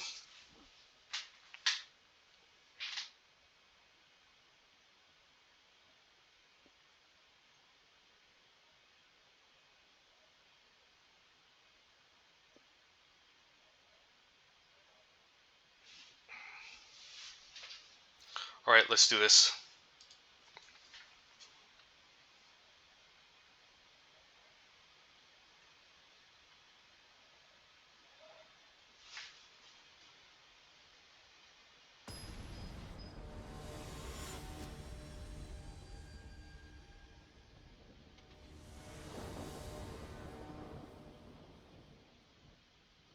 Just go on and play. And then, well, we don't have any blue mana, so this hand is kind of awkward. So I think we kind of have to just mulligan. It would be amazing, of course, if we have blue. Now this hand is just not as impressive, but I think we can keep. And then, do I bottom the Iron Apprentice here? It just doesn't do anything for this type of deck. I think we need a touch for later. Planar Incision is also an interesting card we can maybe get rid of. I don't know. I think if we're going to be discarding something, it's either the Iron Apprentice or Planar Incision. I think we just can bottom the Iron Apprentice here. And then we can just curve out Modern Age, maybe discarding the Planar Incision. We'll see. Another red player. I could run out Silverfur, but that also just doesn't seem great, so just Modern Age here. And I am going to get my third land so I can safely maybe discard this island. Kami of Terrible Secret seems good, but I don't have any artifacts. I don't want to discard land. Maybe Incision can go. And then we just have to run out the Silverfur, and it could just eat a removal spell here. No removal spell. Alright. Question is, do I just run out the Kami if he has it? I think I do. I guess we run out the touch on the 4/3. I could also use Clawing Torment on the 4/3, but the fact that it can attack is still kind of awkward, so I think we just get rid of 4/3 here. Keep in mind, the touch can answer artifacts and creatures, but not enchantments, so make sure you guys keep note of that if you ever take this card. Still a very solid removal spell. Alright, so it's blue-red artifacts. Could just offer to trade here, I suppose. I don't mind offering to trade. I mean, this card's also just annoying.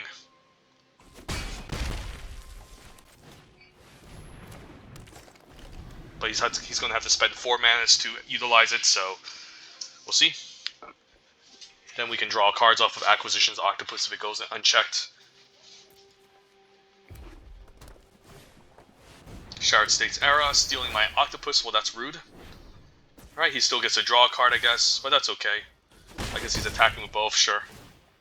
So that means he doesn't want to block. So do I want to ninja this turn? Probably not. We're probably fine just attacking with all, and then hope we get a land. And run out to Kami of Terrible Secrets. Alright, that's good. Land is good, so I probably just want to run out to Kami for value ASAP. He gets to pump his 3-2, but then my 3-4 can still trade and block it, so that's good. And he's still behind, so...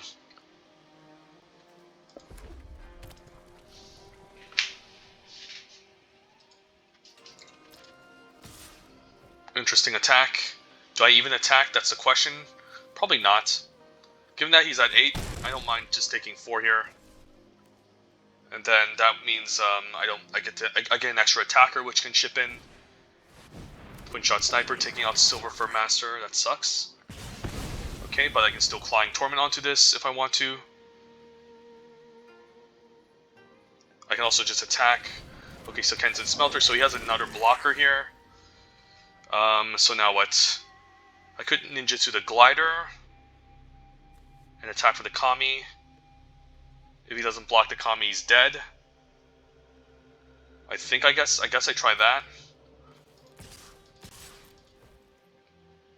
And if he doesn't block here, then he's just dead. Ooh, alright, the 2-3, I forgot about that. Alright, so, I could just ninja the Moon Circuit Hacker, I suppose. That's safer. Yeah, I guess I just do that. And then I can kill the 2-3, assuming I get a land here. Yeah, I forgot that this had reach. Right, but at least I can double spell, so let's get rid of the 2-1. And let's run out the Arm Guard Familiar. And then we'll probably just take 3 from the Shower States, and then we can still block these 2. I mean, I guess I can still take the hit, and then hopefully get him back with the Shadow Walker.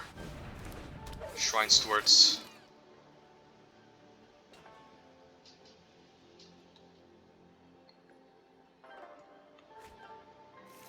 Ooh, alright, the Ghost Shintai can also block. So yeah, opponent's getting away with this.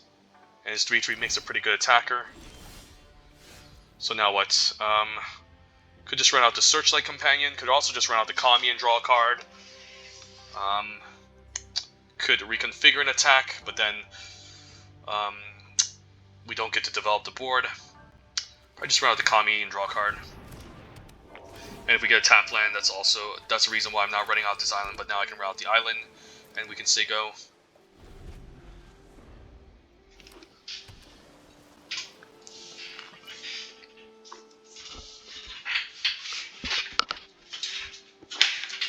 Don't mind the opponent milling me.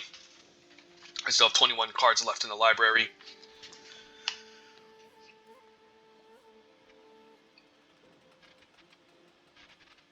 Opponent can start drawing cards off the guy bot. Okay, so I might need to send in this 3-4. There's a completion on my Arm Guard Familiar, fair enough, but then that's his whole entire turn. Alright.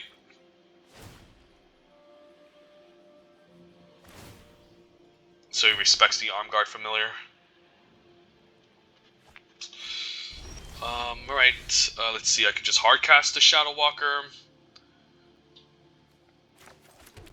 If I Replication Specialist next turn, I guess I can run out the Searchlight Companion, make a copy, and then maybe attack with both. I guess it's the most mana efficient play, so I might as well do it. And then we'll say go. If we get another land again, we can Searchlight, make another copy, and then hopefully cheat in the Dokuchi Shadow Walker. Lizard Blades is quite good with the Nameless Conqueror, but I can still block it with the 3-4.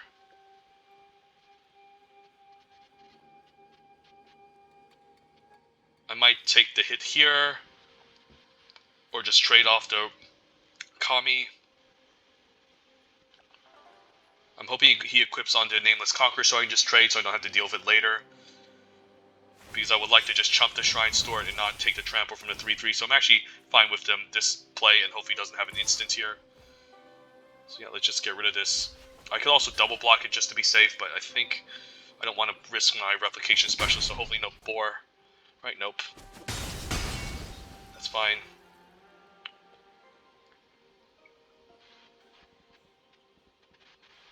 And he can end of turn draw a card. If he just draws a card now, that's very interesting. Yeah, he probably just wants to decides to mill me as well. Alright, I kind of need that land. Suit up isn't bad, so now I can suit up on the 0-4, which I don't hate. Yeah, kind of liking that. Let's move to combat. And I guess we can just attack with these 3-2.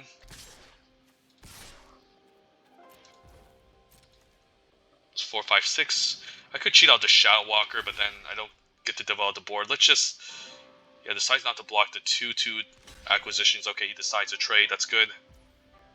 So I'm fine just using suit up here on the specialist. And then we'll just run out the Searchlight Companion, even though we don't get to make copies of it. It's still fine. Could have a Flame Discharge. That would be kind of sucky. Okay, nope.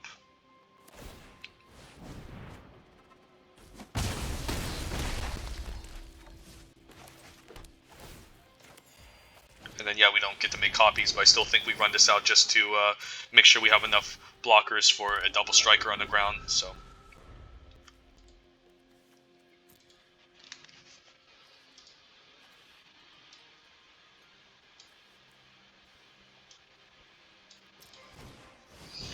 Twin shot sniper, so he's still gonna have a decent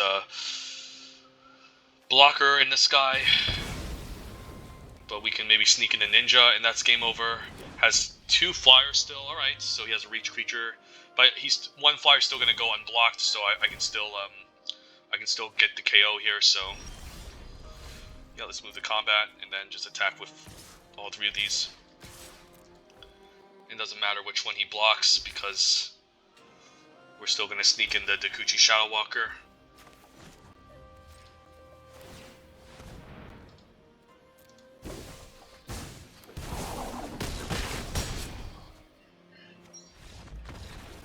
So he does have double shrine with the Ghost Shintai, is very interesting. So You're Already Dead is actually not a bad card in this matchup because it does deal with the shrines, which are always going to try to block. He has 2 of them. So I'm actually liking in this matchup. Maybe just cut the Planar Incision. Clawing Torment seems good. Iron Apprentice seems kind of fillerish. It is again a 1-drop artifact, but I don't really care about that much. But again, I kind of need more creatures to power out, so maybe it's fine just having their You're Already Dead over like Return over Planar Incision. The suit-ups also, I guess, deal with the shrines, so there's an argument for not running the You're Already Dead, simply because we have the double suit-ups that can answer it. So it's very interesting. I still think I'll run it here, since it replaces itself. And then, yeah, we just run this back again. And then hopefully we win this so we can get 3 wins to get 3,000 gems, and then maybe do another traditional draft before Premier Draft Neon Dynasty is over.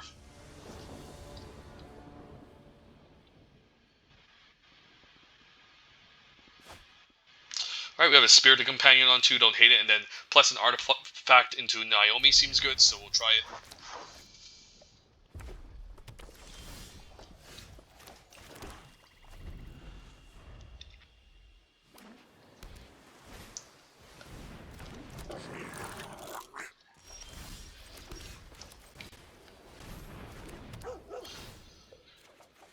Alright, just nothing but lands. That's not a good sign. And this can hit me for 2 if he plays any artifacts. He can then sack him, so I need a good top deck next turn. Otherwise, I'm just going to be drawing lands all day and then finally dropping Naomi when I don't have any artifacts or enchantments on the board. But the nice thing about Naomi is that it also triggers off of its attacks. Yeah, so he gets to, this is bad. This is really bad. So I think I gotta just take out this Iron Apprentice here with the Clawing Torment. He does make a 3-3, but I don't want him to make a 4-2. Ooh, Circuit Mender, that's good too. I could use Clawing Torment on this Iron Apprentice or just run Circuit Mender. I think I run the Circuit Mender. And then I'll keep this one back, just in case he makes this into a 3-1 and pumps his other creature. The Mobilizer mech is going to be a problem too later on, but hopefully I can outrace this or find an answer like the Touch the Spirit Realm on the Mobilizer mech. It is crew 3, so it's quite a decent amount still. I'm also hoping maybe everything can kind of stick around so I can somehow run out Naomi. So I probably don't want to... I guess I'm fine trading here. I still draw a card. He might want to... Yeah, he's gonna put... He can only put a counter under a creature.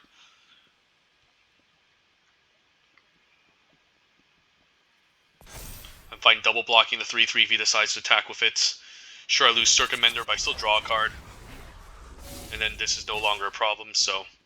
There's no 1-mana instant here I need to worry about, so this is fine.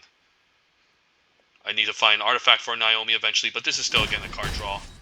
And I still get rid of Sekenza Smelter, which is a bit of a problem. And then, since I have Enchantment now, I could just use Clawing Torment on the 3/1.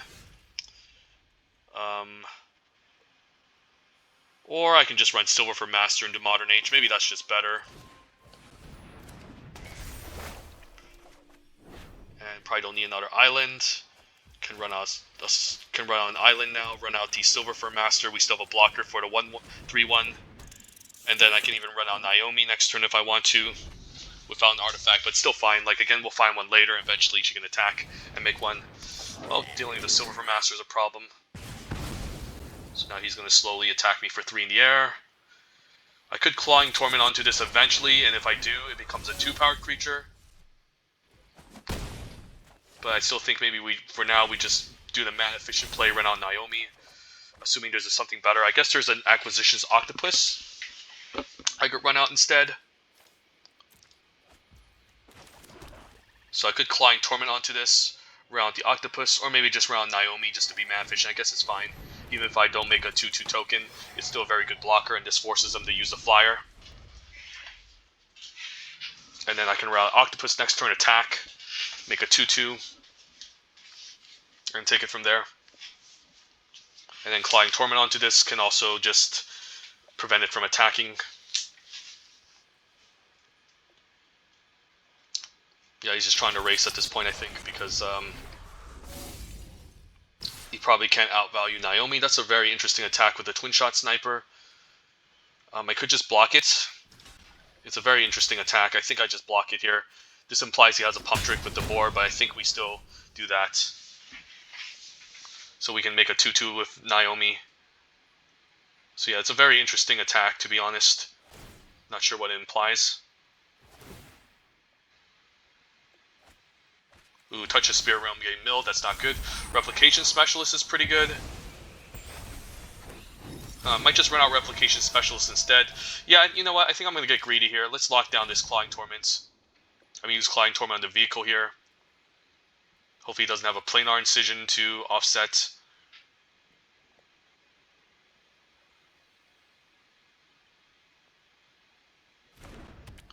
And then, yeah, run out Swamp. I think I'm fine attacking for 4. Just to apply some damage. Or maybe I still stay back. Maybe it's still correct to stay back, actually. I'm kind of afraid.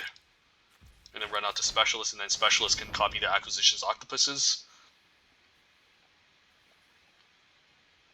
Although, I would need to block one of these. I think I'm still blocking... Ooh, Mirror Show Crab. Alright, fair enough. Alright, that's going to offset me for some time. But yeah, him attacking the Twin Shot is very interesting. I'm still going to block the Mobilizer mech if he attacks with it.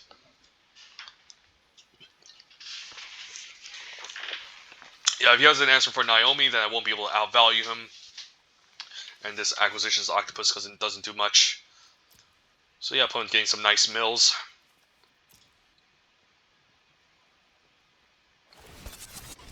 Yeah, it's really strange that he's attacking. It could be a Pump Trick. Maybe it's fine still taking 2. Maybe it's fine still taking 2 and hope he doesn't have a Ninja. Because again, I wanted to get the trigger off of Naomi here. I don't want to risk losing my Vector Glider, although now this is going to grow larger over time, which is going to be scary. Gets rid of my Snoop. You're Already Dead isn't bad too. I can take out the 0/4. So first things first, let's run out the Acquisitions Octopus. This is reconfigured for how much too, so I don't actually mind just reconfiguring onto Naomi for 2.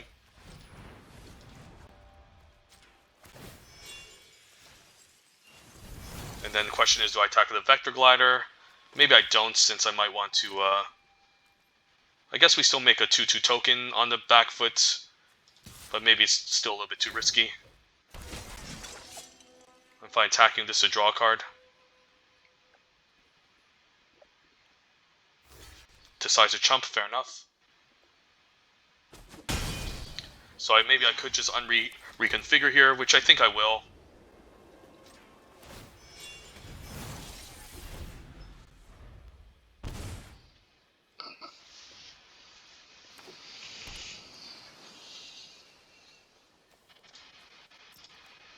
And then maybe now I'm fine blocking. Right, that's going to grow the Dragon Spark Reactor. So still not good here. Completion can answer my 4/4.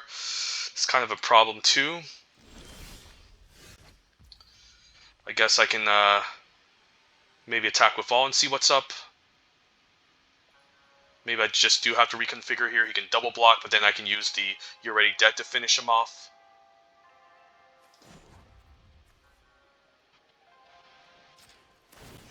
I can also reconfigure on the Vector Glider.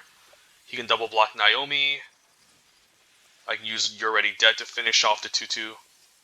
Or maybe I don't even need to. But it makes it more likely he ends up blocking.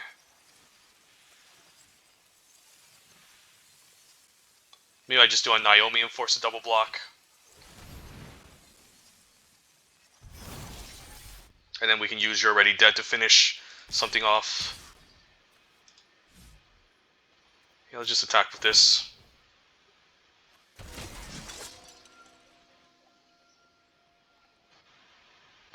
He's probably going to use the completion on my flyer though, which is going to be kind of annoying.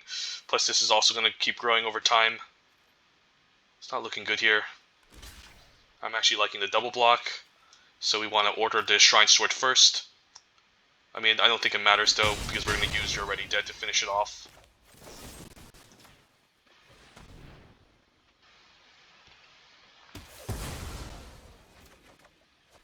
And just get another land, so that's not looking good. I guess I'll reconfigure here.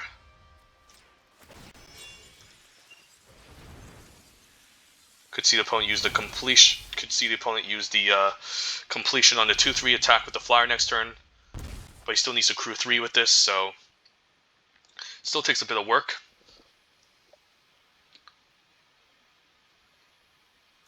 But if I can clear the ground blockers, then he won't be able to crew the mobilizer mech. Twin shot sniper is pretty good. That deals with my token, unfortunately. Alright, so this is not looking good here. Double twin shot sniper is a problem, plus this Dragon Spark Reactor is going to get out of hand.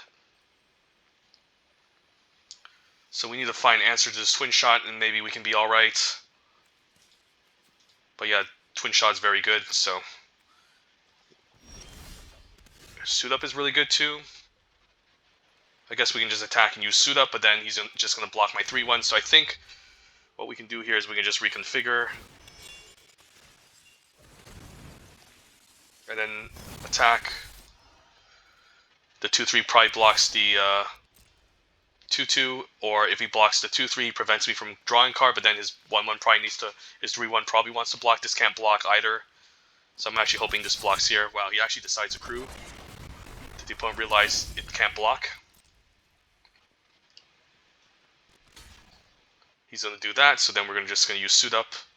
Yeah, you can't block with the mobilizer mech, my friend. So maybe he doesn't mind me drawing a card, but then I can still use suit up.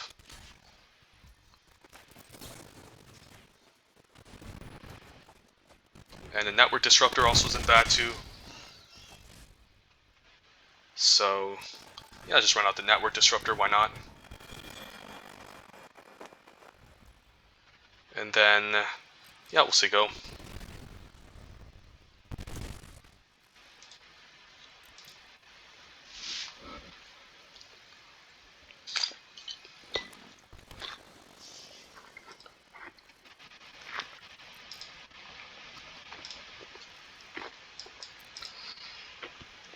Yeah, opponent might start getting aggressive here. I probably just need to take the hit. Don't want to take 2, but it's kind of like a necessary evil.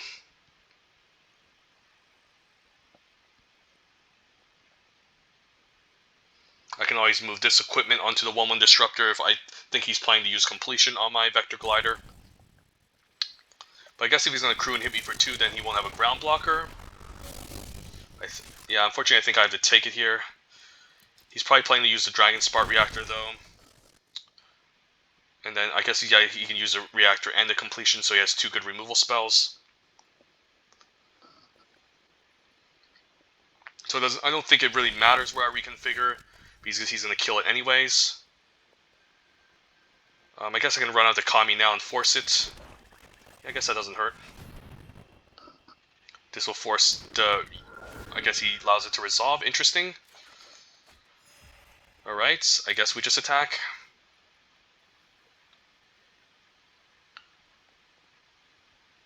Sees the completion on the glider, fair enough. So now what? I guess since I'm not blocking the 2-power creature, I just attack.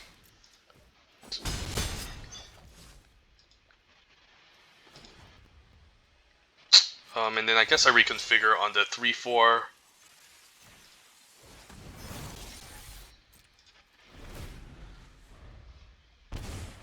But yeah, but the life gain could be huge there.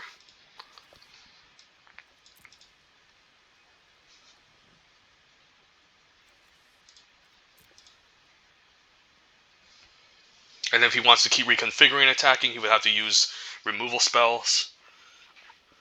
I mean, he won't have a blocker, so I can start attacking back, drawing cards with the Acquisitions Octopus. And I think unattaching the Acquisitions Octopus is incorrect, especially since he can answer with the Reactor. And it's kind of maybe my only way to kind of snowball and win the game by outvaluing the opponent.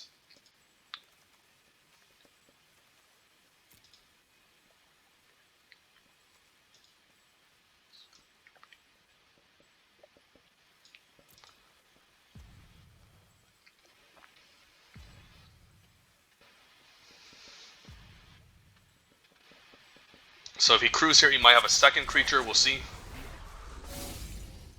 But his game plan might be to just deal enough damage to me to kill me.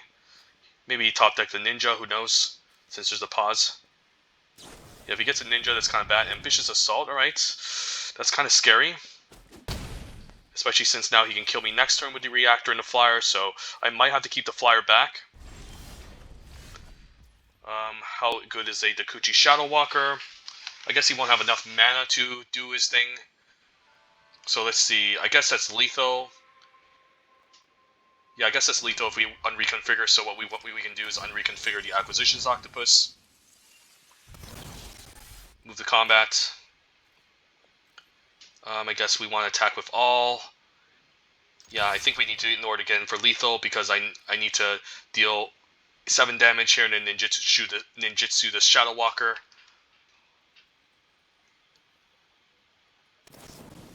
Voltage Surge is a good one. Alright, so it's not lethal, is it? Alright, I guess I can still replay the 1/1 token, the Network Disruptor, to block the 3/4. I guess that's lethal, never mind. 5, 6, 7, yeah, 8, 9, 10, never mind. I miscalculated. Alright, cool, awesome. Went 3 wins, and then our first 2 opponents were kind of bad matchups for us, but we still managed to pull our way out of it, so not bad. Just a solid blue-black deck splashing a bit of whites for some good cards. Overall, its theme was ninjas, but it wasn't really that heavy of a ninjas deck. It was actually kind of janky, to be honest, and kind of mediocre. But we still managed to get the 3s, which I'm quite happy about. So probably just fire off a second draft after we do an overview of this. Yeah, just a very medium deck, no real bombs. The Iron Apprentice, kind of a card that seemed cuttable. We're splashing for Spirited Companion, which is not always recommended to splash. This is a 2-drop that you want to cast right away. But sometimes if your card quality isn't high, you might as well just try to force it. Armed Guard Familiar is also just kind of medium, but random fine 2-drop. Planar Incision is kind of like a 23rd playable. And then touch, we were also looking to splash. And then, yeah, this seems fine.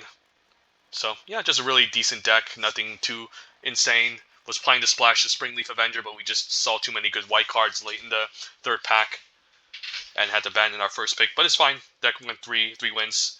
Definitely a little bit more skill intensive since it's just not a bunch of broken stuff that we're playing. So, yeah, got there. And we can just do another traditional draft. And then, yeah, maybe I do one more video after this one before Neon Dynasty goes away because it's only 8 hours left. And I want to squeeze in some more of this set before it goes. It's just such a good set.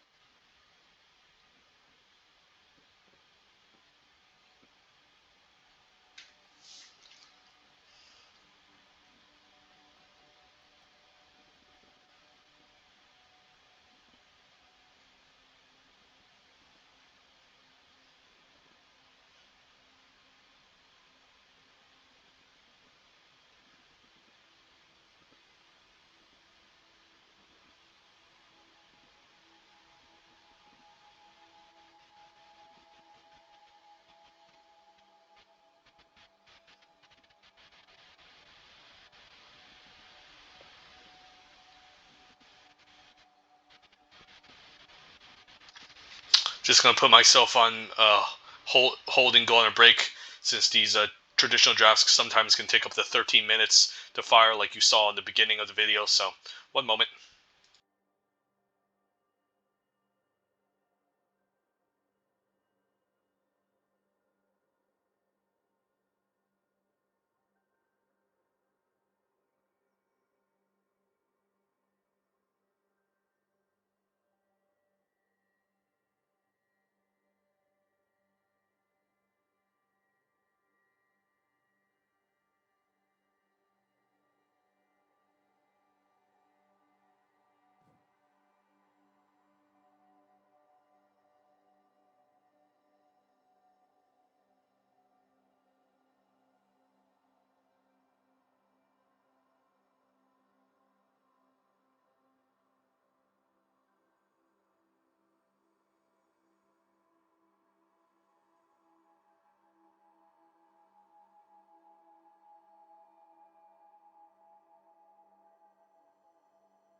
All right, we just need one more person, and this is not counting the 8 minutes that went by.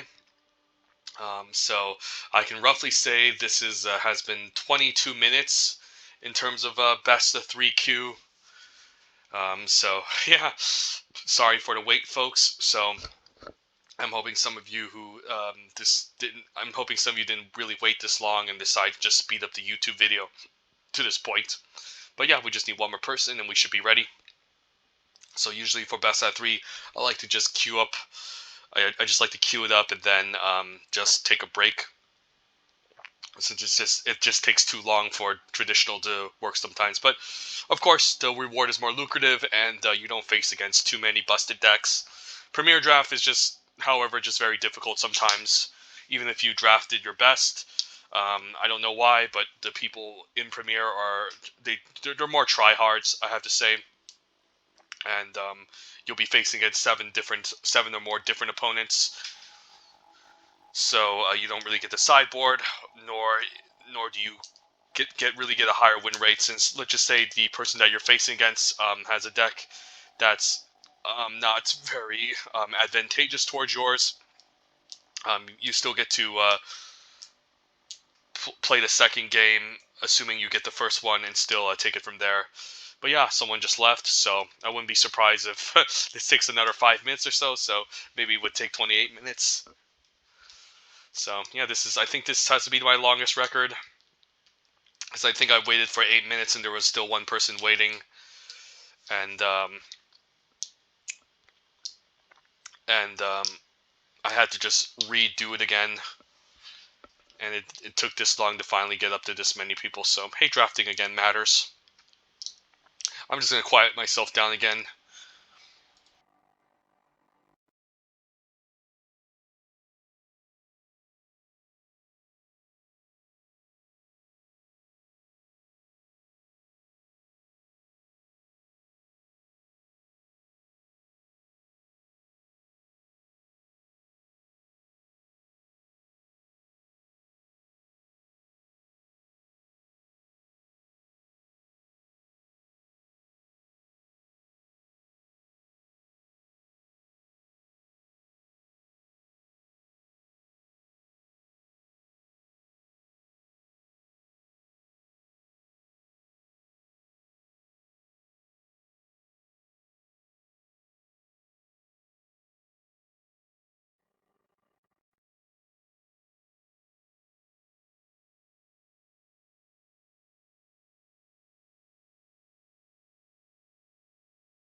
Alright, so I'm finally back. So that was effectively close to 30-minute wait time for best out of 3Q, so this is the longest I've ever waited. It must be also because of the fact that Dynasty is going to go away in around 8 hours, so less people are more likely to join. But yeah, we'll see.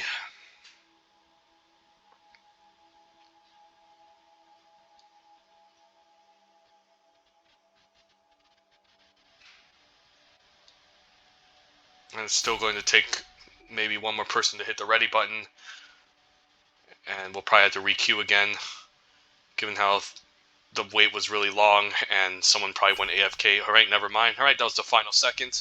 Alright, let's go. Pack one, pick one. This is traditional draft Neon Dynasty. This should be our last one. We opened up Tribute to Hirobi.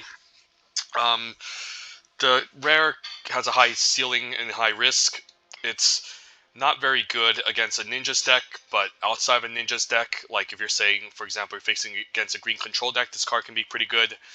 But if you're facing against the ninjas, they can use the Rasu Ninjutsu off of. Plus, it's pretty bad against aggressive decks too, since they want to get your life points low, and you don't really want to block your Rat Ninjas token. So your Rat Rogues token. So I don't think this is a good first pick. Rabbit Battery is fine, but it's not one of the better red uncommons. It's okay. Probably just gonna take Imperial Loaf here. Imperial Loaf is just a great splash in any deck in the format, unless you're red aggressive. In that case, we would maybe take Kami's Flare. But I don't even know if I would take Kami's Flare over Moon Circuit Hacker. Not trying to talk down on red. Red is a good, strong color in this format, but it's just very narrow and not very flexible. So we'll just take Imperial Loaf, just a good common, and has a pretty absurd win rate. After first picking Imperial Loaf, we can follow up with maybe a Selfless Samurai as a good 2-drop. It can help us protect our creatures. Plus, the Imperial Loaf also makes Samurai tokens, so it can gain the lifelink benefit from Selfless Samurai. Otherwise, there's some other good commons in this pack. Okiba Reckoner Raid stands out, Moon Circuit Hacker, and also Moon Snare Specialist. But just to keep things simple, I think we just stay with white, and Selfless Samurai is still quite good. So, yeah, we'll take it from there. White's a fine color in this format. It's just like blue, it's also just kind of shallow, unfortunately. Since there's not too many commons I'm excited to pick up. But it's still a lot more flexible than, say, red. Alright, so this is interesting. Could take a Prosperous Thief and maybe end up blue-whites, which is a fun deck to be in. We can take a Long Reach of Night as a nice grindy saga in case we end up black-whites. Smelter is also quite good, but again, you have to be in red, and red has this heavy, narrow commitment of playing aggro, lots of 1-drops, and lots of artifacts. And I think I would still take Thief over Moonsnare Specialist. So it's between these 3 cards, I have to say. In terms of color ranking, black-whites does perform better than blue-whites, according to the data. Either way, I think they're both kind of close. I don't really have anything good to ninja off of a Deprez Prosperous Thief. No Spirited Companions yet. So I think I just take a Long Reach of Night. Maybe hopefully end up in black-white, which is a good deck to be in. And this is a nice grindy card for cards that are trying to leverage the Imperial Loaf. So I'll take it here. And then Banishing Slash seems pretty good. Nice removal spell. It is double white, so it's not going to be the easiest to cast, but it's very efficient. And if you control an artifact and an enchantment, you can make a 2/2 Samurai creature token, which is definitely relevant. Also seeing blue pretty open for my right-hand side, as we're seeing a late Modern Age pick 4. So maybe we were supposed to be in blue-white, but we're just going to stick with white for now by taking the Banishing Slash, just as a good solid removal spell. And then now there's this pack, which I don't care much about. I think the cards I'm looking at are Intervention and Grafted Growth. Usually I like to pair white with green the most. And if I take up a Grafted Growth, we can maybe end up in some sort of white-green deck that's looking to splash a 3rd color, perhaps. Intervention is fine, but I don't like the fact that it's situational. And it's not really a good card in the aggressive deck. But I guess white is trying to be defensive anyway, so it's pretty good in white. So I could just take it here just to stay mono white. Honestly, I don't think it matters that much. Maybe I just take Grafted Growth. I'll try Grafted Growth. I don't hate going to white-green, and then white-green multicolor is probably a better place to be in than just taking a random removal spell, which we can pick up copies of later. So I'll take a Grafted Growth here. And then, wow, late Moon Circuit Hacker and late Modern Age. Quite good cards. If we were more ninjas focused, I would maybe take the Moon Circuit Hacker. But given that if we end up in white-blue, we're gonna end up maybe in a much more controlling style of deck. I probably just want the Modern Age for some filtering. Can help me smooth out my draws. Discard lands in the late game and gives me a really solid flyer. So I think I take it over Moon Circuit Hacker. There's also Sunblade Samurai, which can help with some fixing, but it's just okay. Card's not impressive. So I'll take a Modern Age here. And then there's this pack. I guess if we end up green-white, I don't mind having a Blossoming Sands, which can help for some fixing.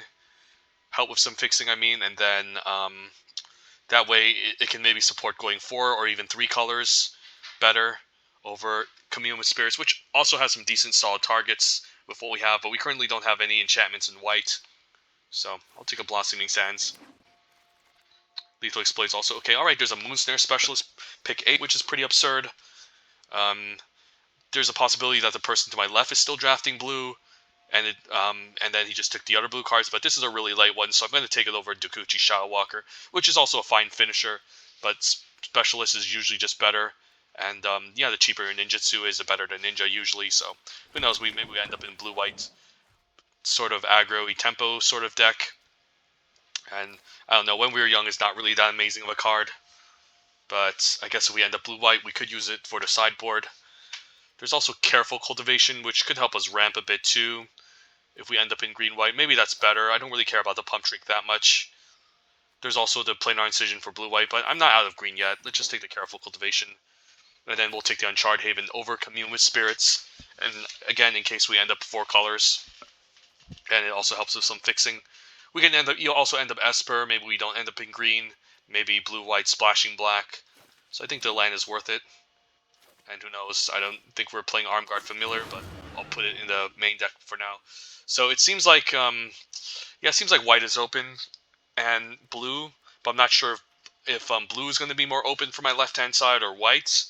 So right now, I'm not sure what my primary color is, but if I have to assume, it's probably white, since we have better white cards than blue and green and black. The only thing we're not is red, so I can rule that out. We also just didn't see a ton of amazing black cards in the previous pack. So it's possible that I can also just rule out black and maybe just consider green, white, and blue as my options. So we'll see.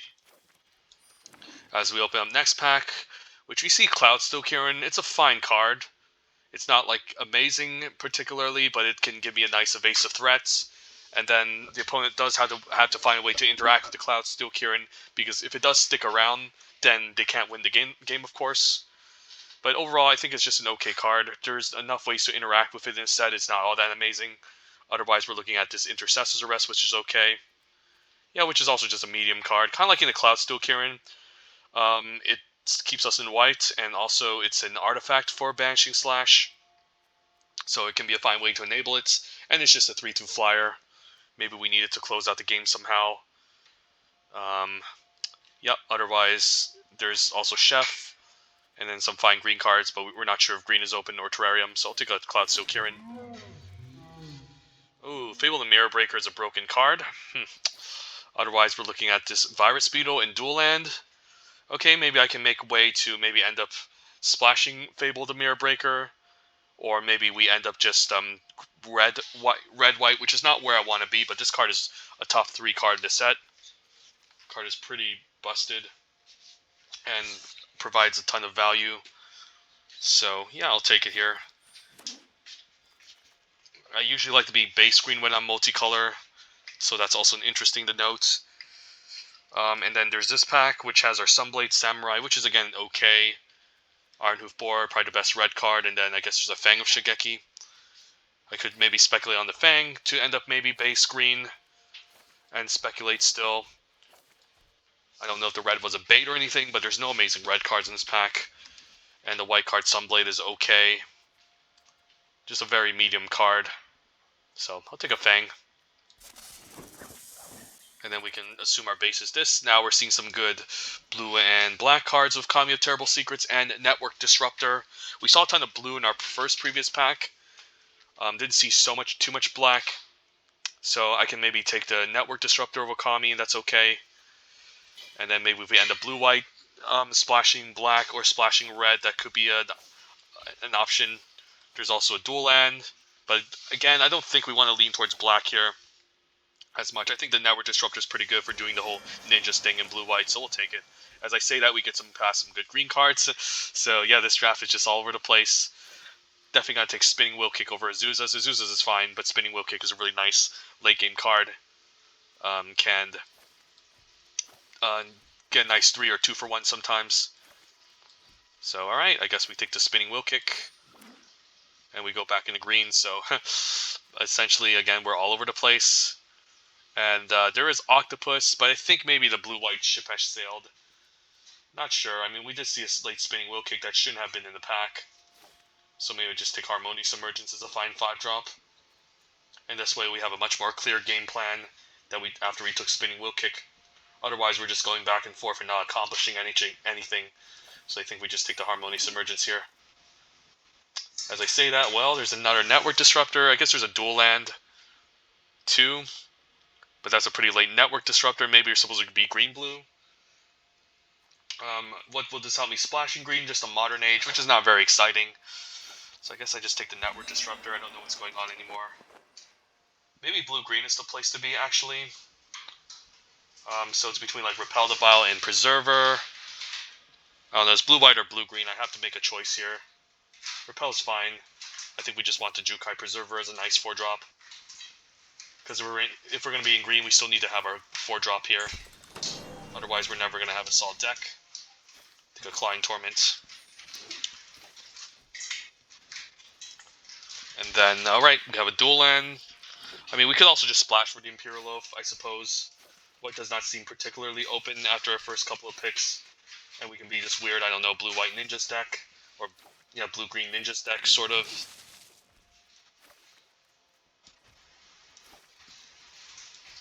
Now, these matter. I'm just trying to sort everything out here. I don't think we want Armed Guard Familiar. So maybe we're supposed to be like something like this instead. Which is kind of weird, but I mean, you gotta do it. So we can end up 4 colors, splashing for Fable, splashing for Imperial Oath, which is a good card. We just didn't see too much whites, unfortunately, just seeing a lot of blue. As I say that, we open up a Restoration, but there's also Blossom Prancer, which is excellent, and Moon Circuit Hacker. Blossom Prancer is one of the best uncommons in the set. I think we're in green. We saw a late Spinning Wheel Kick. I mean, the problem with the white is that we did first pick a really good white card. And then, no, actually, what did we first pick? Yeah, we first picked Imperial Oath, got past Selfless Samurai and the Banishing Slash, and that was it. So white does not look particularly open, whereas we did see a late Jukai Preserver and Harmonious Emergence, so I'm down to just take Blossom Prancer here as one of the best uncommons in the set. Probably the best uncommon. So between Restoration and Blossom, I think we take Blossom. And then, ooh, interesting, Invoke the Winds and Spirited Companion are very interesting. There's also Master's Rebuke. Ooh, I'm kind of tempted by this Invoke, but then if we're going to go end up in 4 colors, it's going to be kind of hard to cast. So, I'm not sure here. Maybe I do just take Spirited Companion. Yeah, this card is good, but it's going to be difficult. The quadruple 4 white is not easy. I mean, blue, I mean. This would keep us on color, but it's not a very exciting card. I think I'm just going to take Spirited Companion here. Who knows? Maybe we end up green-whites at the end of the day. Who knows? I'll take a Season here over Intercessor's Arrest, Era, and Suit Up. Just because it's important to have our first copy. And then, yeah, I guess we're seeing white cards now instead of blue. So maybe someone got the memo, and we should be maybe green-white at the end of the day. And then between both of these, very interesting. So let's just say we add our white cards back in. Then what do we want here? We have a Spinning Wheel Kick already, and Banishing Slash as removal. Arrow of Enlightenment is okay. Gives me an okay 2-drop. But I'm kind of liking just this Repel just to lock up some more removal. Over Preserver, over Arrow of Enlightenment. Okay, and then there's a second Grafted Growth. There's also Naomi, which is quite good. This is interesting. Maybe we can splash Naomi as well, because we do have a long reach of Knight in the sideboard. So we can maybe end up 4 colors, splashing Fable, splashing the black, since this is the best card in the pack. So I don't know, I'll try Naomi. And then another Lay Imperial Loaf is a nice gift. Alright, so finally someone decided to draft white with us. I mean, decide to draft a blue card, so I'm quite happy about that. We don't have that many artifacts, so yeah, we probably want another artifact to help enable Naomi and potentially Banishing Slash, so the Ninja's Kunai seems okay. And then our Spirited Companion, pick 8. So alright, at the end of the day, we still end up in white. And someone, again, got the memo and decided to draft blue, thank God. So it was a bit of a messy draft, but we found a way. And I still need a couple more playables since I'm kind of light. So I might need to improvise, maybe throw in a Regent's Authority. Maybe we do need to end up maybe splashing for Shower States era or even Modern Age. Alright, Tales of Master Shishiro, pick 9 is a nice gift. We could even end up 18 lands. I guess Shrine Stored, what can this find? Grafted Growth. And that's, I guess it can find Careful Cultivation. Either way, it's still an artifact over Merge Keeper. I don't really care about the Merge Keeper that much. So, yeah, I could consider this. That's another artifact for deck. It doesn't have that many great targets. I guess it can get Harmonious Emergence as well. So that's fine. And then we can throw in like 2 swamps and maybe 1 mountain and try to get lucky. But yeah, Fable is just too good to pass up here. The card's just too busted. So I want to make it more likely that I get my Grafted Growth, so I don't hate having the Shrine Stored, even though I want to cast this mostly on curve. Sometimes you just have to play a card like Shrine Stored to get the Grafted Growth. And again, it's an extra artifact. I could even run 18 lands, since I'm running like double Imperial Loaf and Spinning Wheel Kick, which requires a ton of mana. So it's also not wrong running 18. And I guess since I don't have that much early game, I could use the extra lands to kind of to reach the late game. So kind of just liking 18 lands at the end of the day. And the only card I can even consider splashing is Modern Age from the sideboard. And I don't really want a Kitsune Ace just as a random 2-drop. It just seems very underwhelming. There's Light the Way, I guess, which can be kind of interesting. Like the way it can still bounce a permanent back to our hand and recast it for 1 mana. I'm not sure if it's what I want to do. So maybe 18 lands is fine since the curve is really high. And hopefully I don't flood too much. I have Imperial Loaf to scry. The Doggos to hit my land drops, so yeah, we could just go 18. And then what's the mana base looking like? Favoring green and white, they're both kind of close, so we kind of want them to have 9 sources of each. So 5, 6, 7, 8. So if we have Grafted Growth, we can count that as a white source, so 5, 6, 7, 8. 5, 6, 7, 8. Should I cut a swamp and mountain? I can, but the problem is I don't have any ways to search swamp or mountain.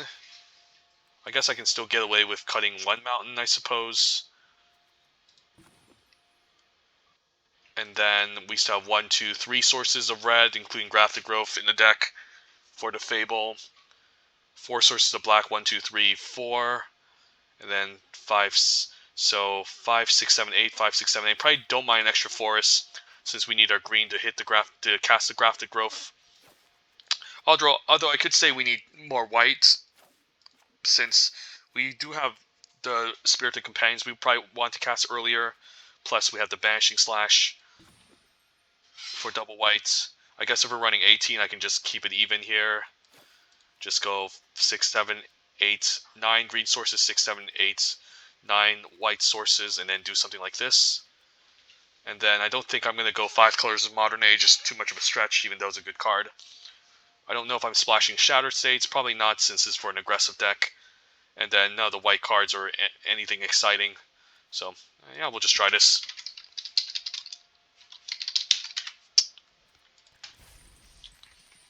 Draft this, play this sort of 18-lander. And then, if we flood, we can still discard lands with Fable the Mirror Breaker. We can still scry the lands away with Imperial Loaf.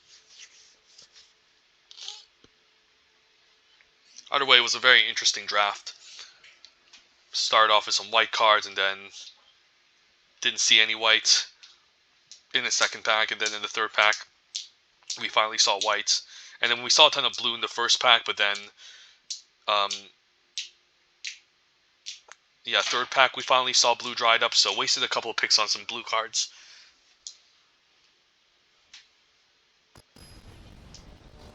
So we were pretty much all over the place, but at least we made this work, and someone decided to finally draft blue.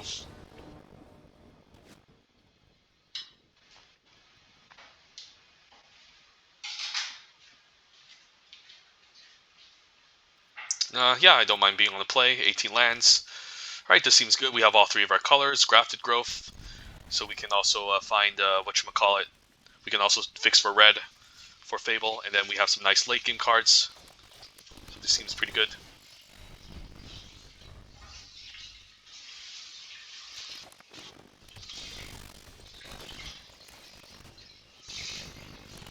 We don't need double black, so I can just run out the swamp and enchant it with grafted growth if I want to.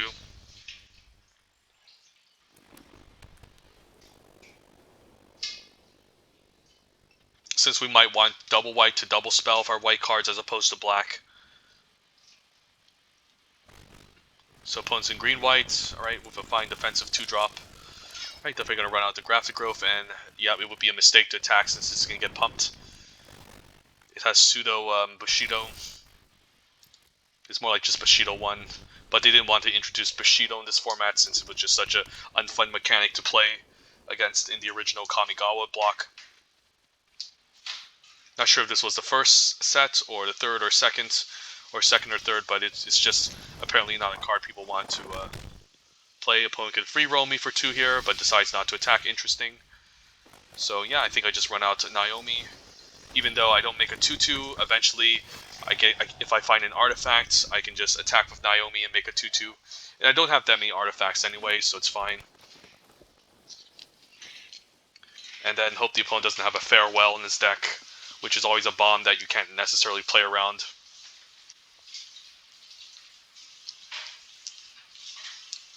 I could attack and offer to trade, but then it's only going to trade for 1 card, since this is going to be a 3/3 and this is going to be a 2/3, so probably not worth attacking here.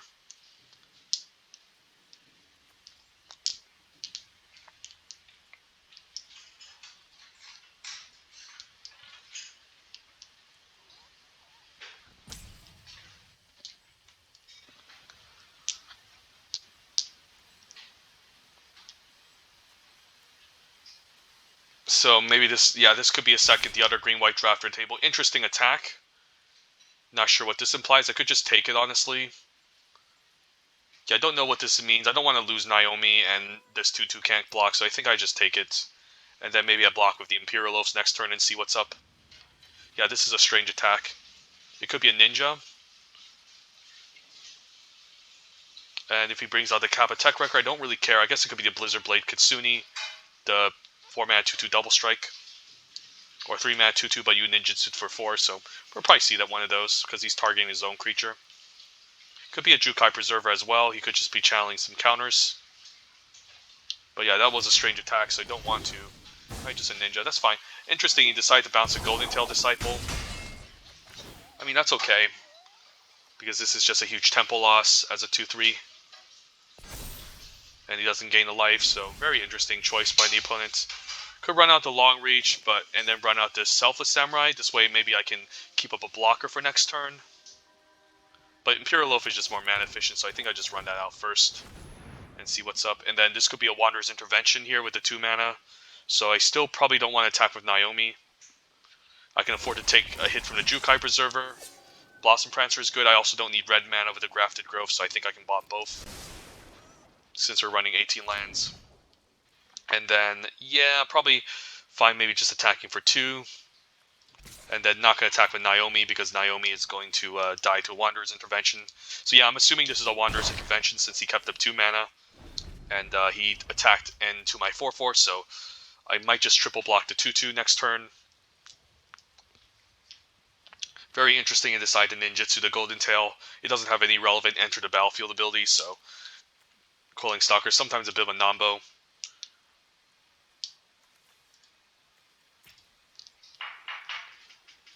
1, 2, 3, 4, 5, 6. We only have 6 mana next turn, so if we want to double spell, we probably just want to run out the Selfless Samurai and Long Reach, which I'm happy to do next turn.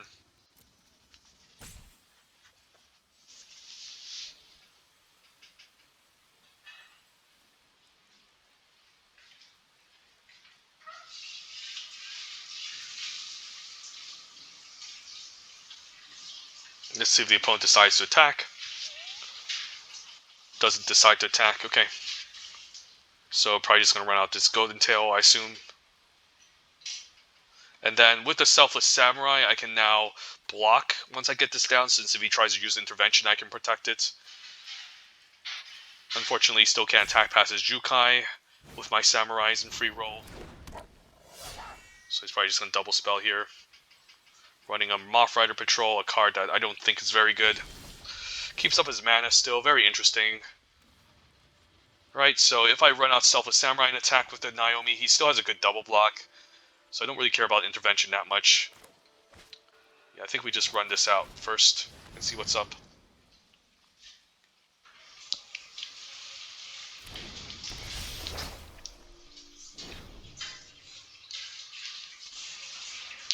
I'm hoping I don't run into a a farewell, but again, that's not a card you can necessarily play around in this format. It's just too good. And then we'll run out to Selfless Samurai. I don't think we attack, because again, if we attack, he still has a good double block. And then I'm kind of forced to use this anyways before the intervention happens, so I don't think it's good to attack. We'll just say go. Wastes 3 mana, don't know what he's keeping up this whole time.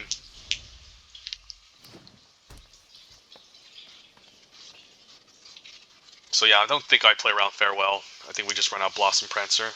He might have this implies he also has a seasonal renewal because he didn't mind discarding a creature here.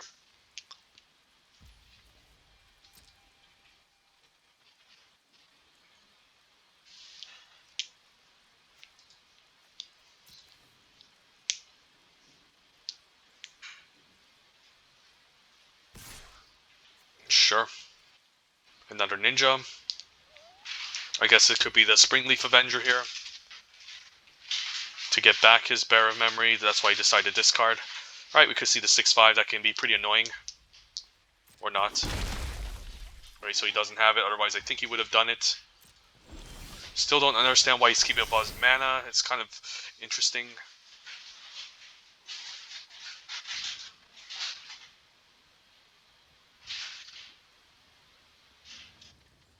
Yeah, I think I just need to run out the Blossom Prancer and hope he doesn't have a Farewell.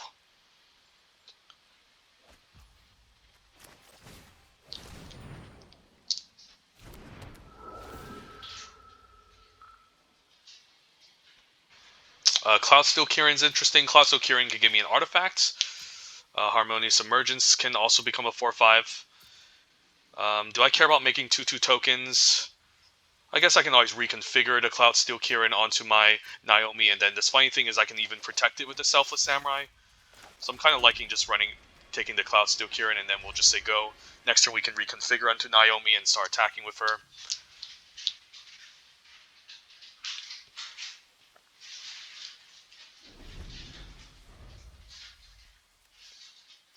Harmonious Emergence maybe apply more pressure, but he can still double block it. Merge Keeper, so if he had Farewell, I don't think he would be running out of Merge Keeper. So I don't know what's going on here.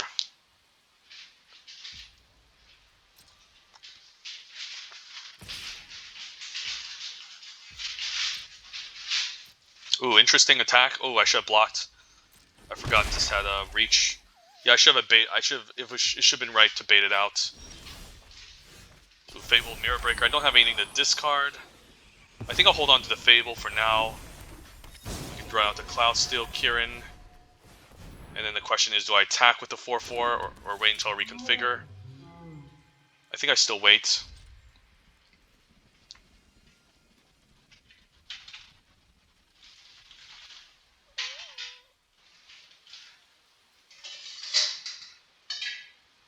But I should definitely block the Moth Rider Patrol with the Blossom Prancer. I forgot this had reach, so I misclicked. But yeah, this would be a pretty devastating Farewell if we had one. Or she.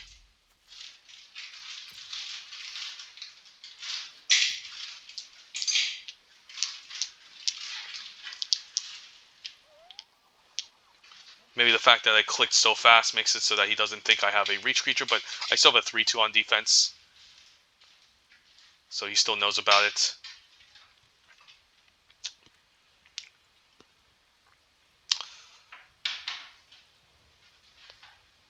So I don't know what this implies.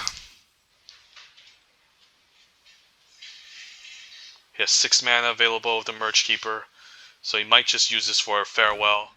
Alright, no Farewell, just a Cultivation, fair enough. So this becomes a 4/5. Right, so we're not out of the woodworks yet.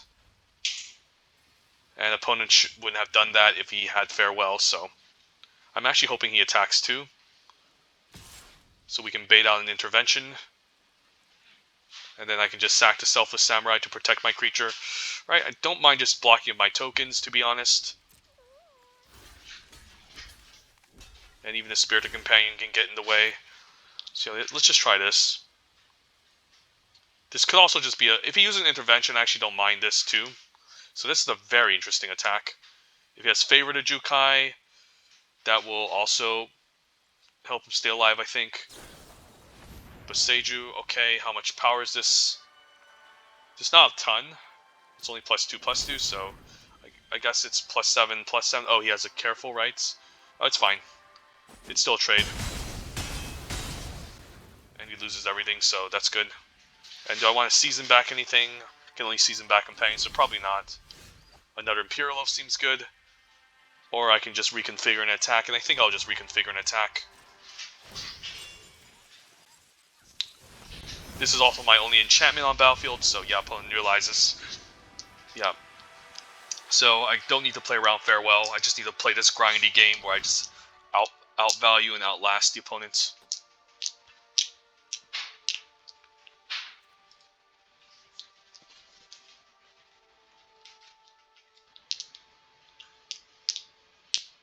And yeah, this could be the final draft as well, until this format reappears on Arena. Since I'm not sure if I want to wait as long as they did.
Right, so opponents I'm playing, we have a turn 2 Spirited Companion, so gotta keep. Plus a turn 4 Harmonious, or turn 5. And we're seeing again a turn 1 Moth Rider Patrol. Ooh, Fable could be interesting, so we maybe want to sandbag some lands to discard.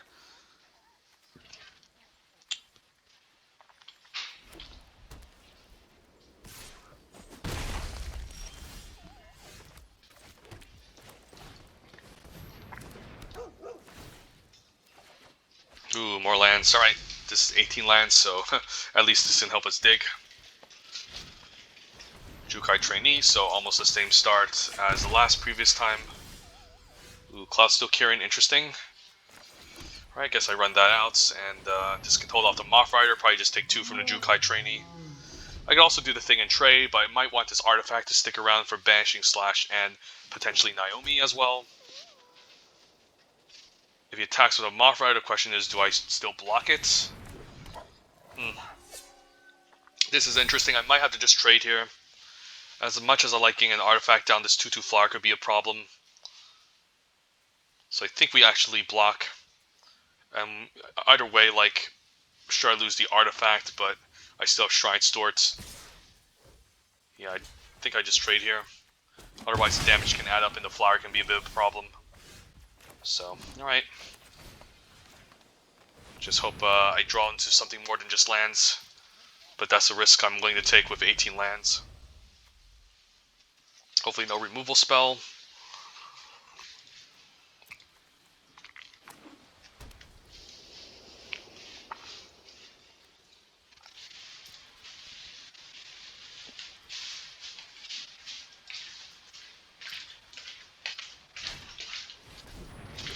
Subduer is pretty good. Since these are both samurais, you can just attack and leverage the ability. But it's only one at a time, so he still can't attack with all.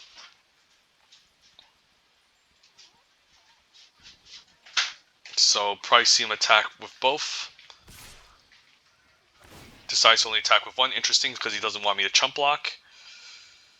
Alright, I guess I'll just take 2. Surprised he could have also attacked with this 2/2 just to pressure with more damage, but decide not to. Question is, do I attack and trade now? If I do, he can still double attack, and we're just drawing too many lands here. Probably just stay back, so he can only really attack with 1 per turn. And I'm fine just taking 3 here. But I do need to draw into something more than just lands. At least red mana can give me access to Fable, hopefully, so. Yeah, this is just a rough start with 18 lands. I have a lot of expensive stuff to cast in this deck too, so.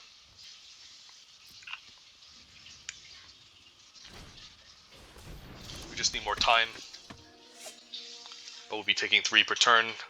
If he attacks with all, I'm going to be suspicious. And if he passes the turn, I'm actually quite happy. Season Renewal could be okay. So we probably want to trade something off first. I actually don't mind chump blocking the Spirited Companion now. If he decides to attack and tap down the 4/5, because then I can then season it back along with the Cloudsteel Kirin. And then draw a card off of this. Replay this, so.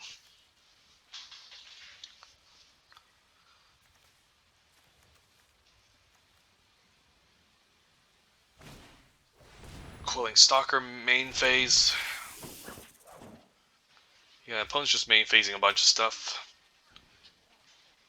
And still just passes the turn. Is he setting up a go wide attack? Maybe.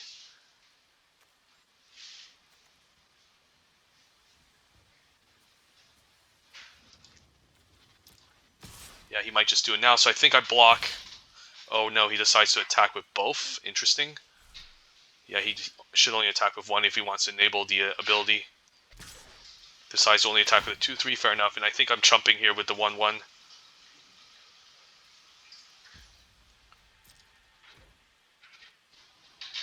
Just so I can play out 2 creatures next turn and do something with my mana.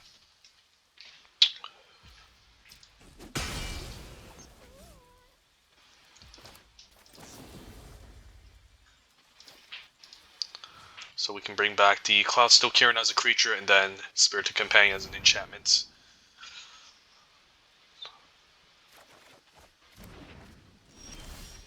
Long reach, but we have no black mana, so we'll lead with the Spirited Companion.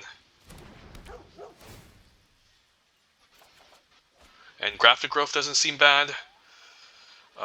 So if I Grafted Growth, I guess I can run out Fabled Mirror Breaker this turn. But I need to make sure I can tap with the land, so let's do this. And then put the counter on the Spirited Companion. I can also run out the Cloudsteel Kirin, but I'm kind of liking just a Fable here. Just so I can get the 2/2 and then start discarding lands next turn. And then we can even run out the Long Reach of Night and take it from there, so yeah. We can discard these 2 and then draw some more, and then we should be fine. 4, 5, 6, 7, 8. If he attacks with all, I can then block and block. If he only attacks with 2/3, I guess I'll just take 2. Interesting attack. So this implies he wants a double block to happen. I'm probably still not going to block because that's a very weird target. Spinning wheel kick is really good now. So how much lands I have? 1, 2, 3, 4, 5, 6, 7, 8. So I can still spinning wheel kick for 3. So I think it's fine discarding two lands here. Kunai is very interesting too. So do I spinning wheel kick here? I guess I can also just long reach of Knight and then, or just run out the Jukai Preserver as an extra creature, run out the Ninja's Kunai and take it slow. Yeah, I think I like that instead. I guess I can also just attack with a 2/2 to make a treasure token as well. If I pump here, then he can double block the Jukai Trainee, so I'm liking this. And then I think I run this out. And then I guess I can even get more greedier. Yeah, I guess I'm fine. Tapping double mana for this.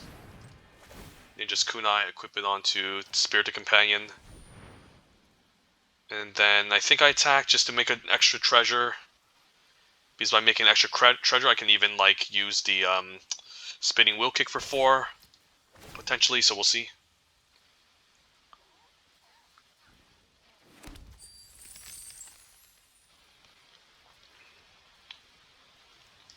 This opponent's not doing much. Don't mind trading for a Jukai Trainee. One less creature. And then if he uses a pump trick, we can again punish with the knife.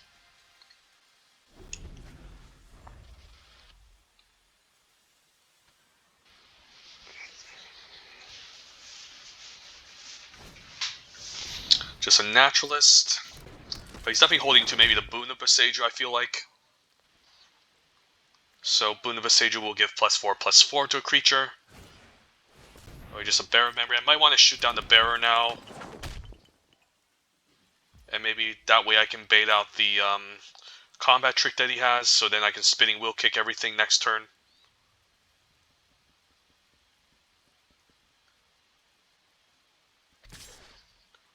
Interesting attack still. Yeah, I think I baited out. And I'm fine blocking the 3/3.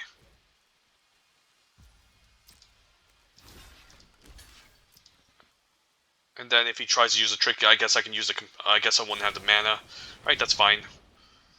I can use the mana, I guess, to punish. I guess that's okay. He does put a counter, but then we can just take out the counter. I was planning to spinning wheel kick for 4, but I guess this is fine. This way I can get rid of this and my 3/3 still sticks around. So I can still do for 3, 1, 2, 3, 4, 5, 6, 7, 8. That's fine. Take out one. I think these 3 would be the most annoying.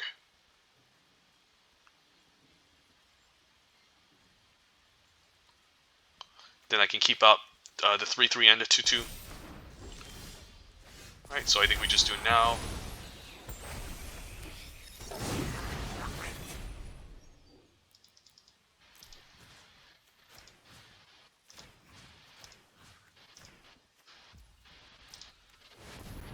And that's probably just game.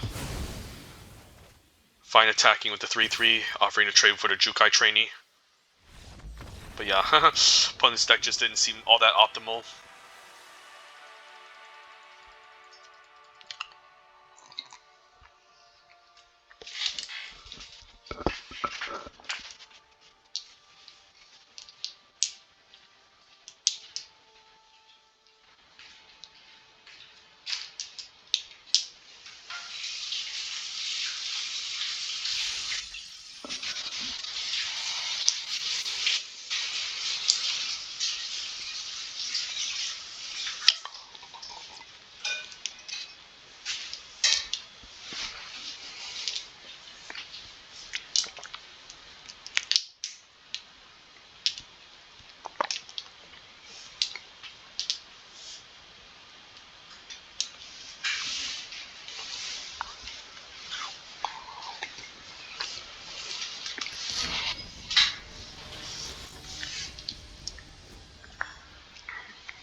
Always gotta keep Spirited Companion on 2. Keep our good boy and hope we don't flood out. Opponent's mulliganing 2, and we're on the draw, so we get an extra card.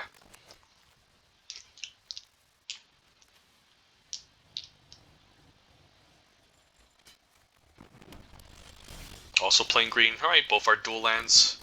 But still probably going to run out the companion next turn. Not sure if I need to accelerate with the Careful Cultivation for more mana, since I have all these lands already. But we're probably not looking to ramp. Jukai Naturalist is kind of annoying. Ooh, there's a Fable, so I think I want to draw in towards something that can allow me to cast Fable, so I think Spirited Companion is the way to go. And Grafted Growth is a nice one, so next turn we can Grafted Growth onto Spirited Companion. I'm probably fine enchanting a Plains, and hope he doesn't interact with my Grafted Growth.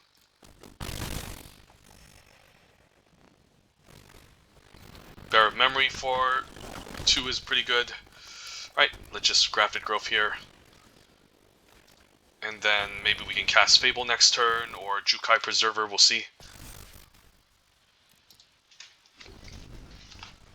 I'll have 5 mana, or potentially 4 next turn as well. But I do need 2 lands to discard, I think. But now Spirited Companion can at least trade here.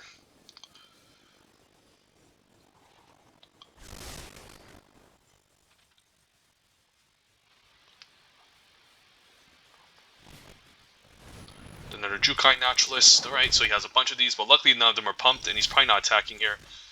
Ooh, there's the black mana. Alright, do I run out the Fable, or do I run out the Preserver?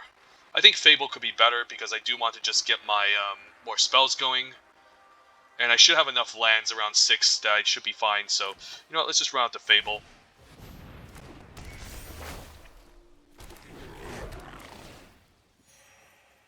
And then Sigo.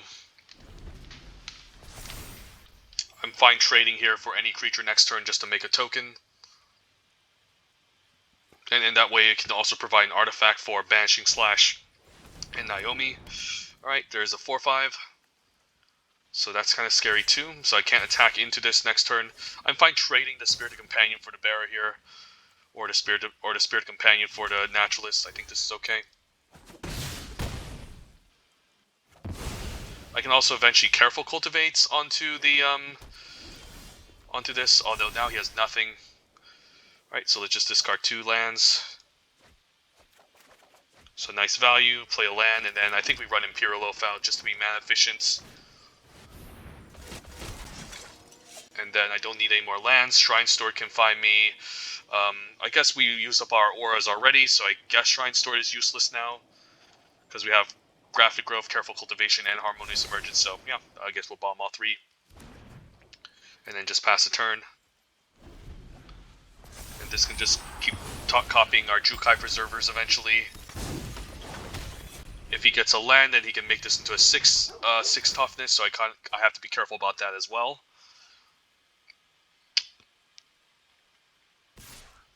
So yeah, I think we just triple block this and hope he doesn't have anything.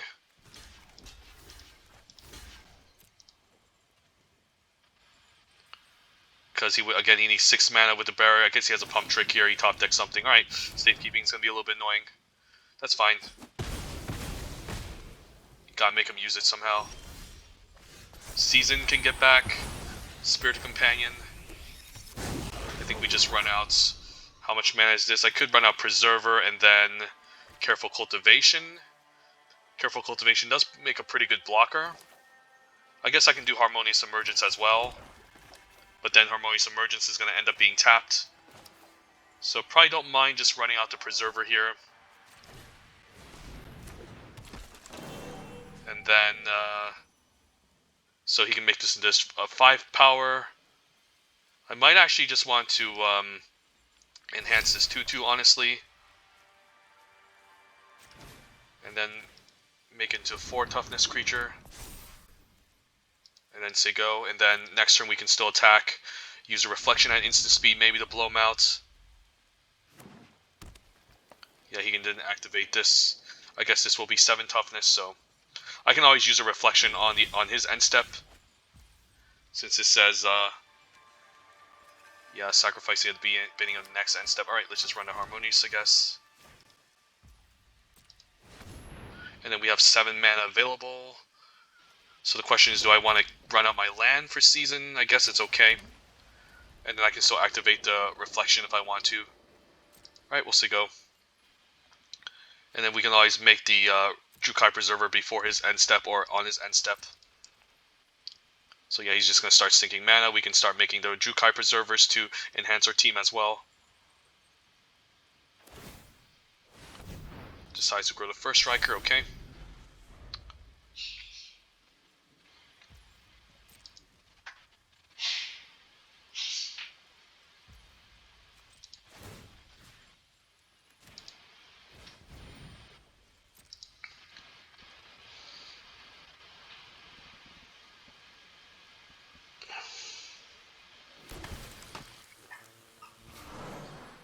And then probably just enhance the planes. Maybe I can trade it off, we'll see. And then I can do this again next turn as well. If he decides to make this into 6 toughness, so we'll say go. I can repel the Vial, which is awesome. Probably just want to repel the Bearer of Memory. Yeah, I think we just get rid of Bearer now. And I can still at instant speed use the Reflections to enhance my planes or even my 4/6.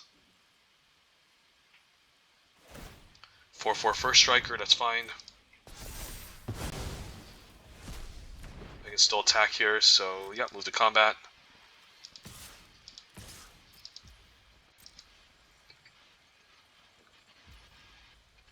Just takes it. Alright, I guess we'll just make one at instant speed still, end of turn.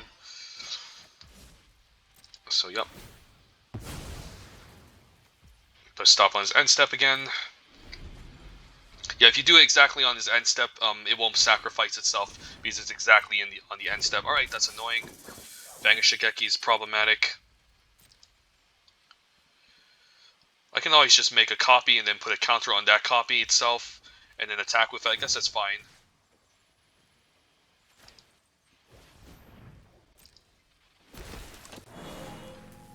Yeah, I can just put a counter here and attack, but then it will go away, so maybe I just start enhancing the token instead.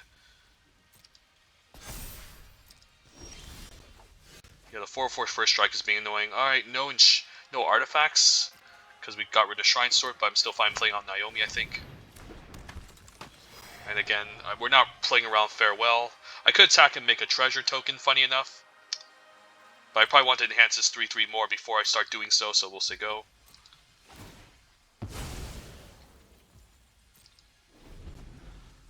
Yeah, this card's busted. Oh, he has Farewell. Oh, just Commune. Alright, no Farewell. He scared me there, making me think he has Farewell. But if he's going to run this out, then I guess he doesn't.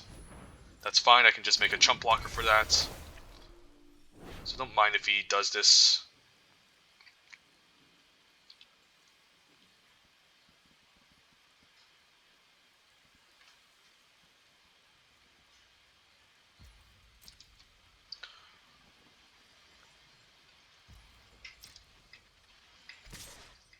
And then we'll just keep making copies. Yeah, Reflection's a really silly card.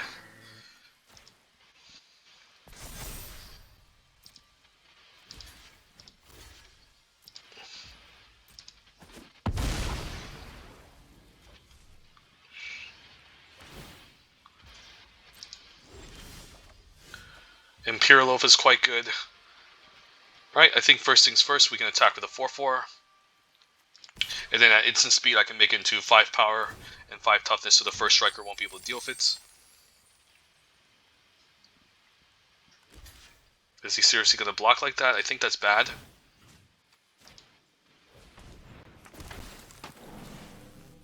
And I don't think there's a reason for me to run out Imperial Loaf, I guess. Since, I mean, I guess the 4/5 is going to get quite large. I mean, I'm assuming he doesn't have Farewell. Yeah, I guess I don't want to take 10 damage, so I guess I'll just run Imperial Loaf, and then, yeah, all these look pretty good. Spinning Will Kick especially. So that can clear his team next turn, and we should be able to steal the game, so we'll see go.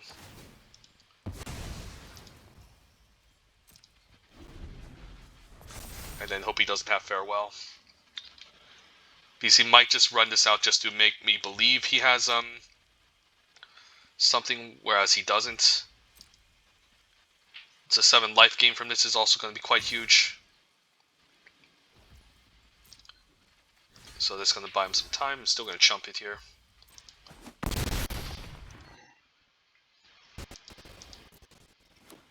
Please no farewell.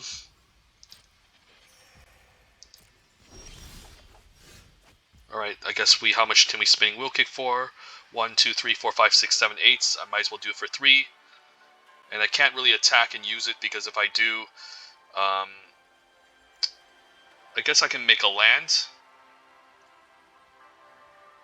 Yeah, I could make a land, but that's probably a waste. Yeah, let's just do it for 3.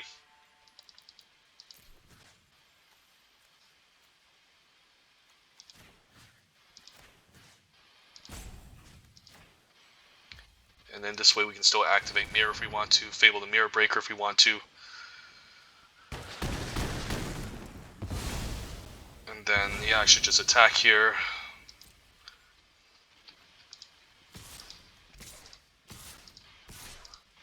Could have also used Reflection, I suppose, but we can do that for next turn. Maybe opponent's waiting for farewell.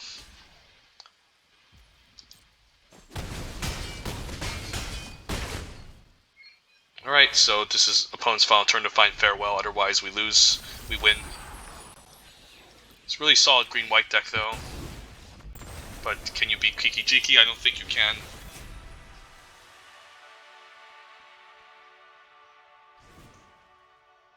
Opponent might just be salty because he drafted a pretty good green-white deck, but couldn't get there with it against us. So, always a possibility.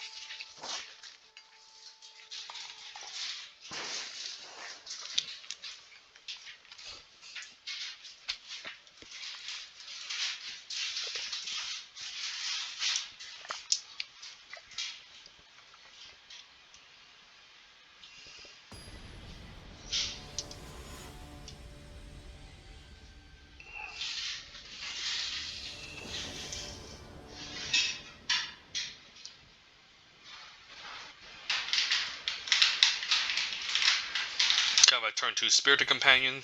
Yes, I can. Alright. No red mana for Fable, but maybe Shrine Steward can help us find a Grafted Growth. So I'll try it.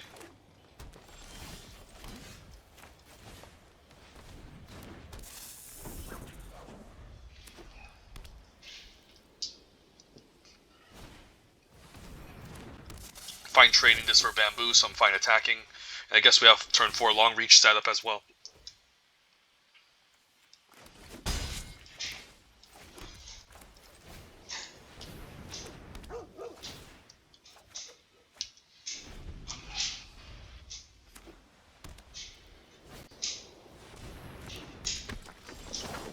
Alright, so probably just pass a turn. Next turn cast Long Reach. Keep this back to maybe hold off the 3-2.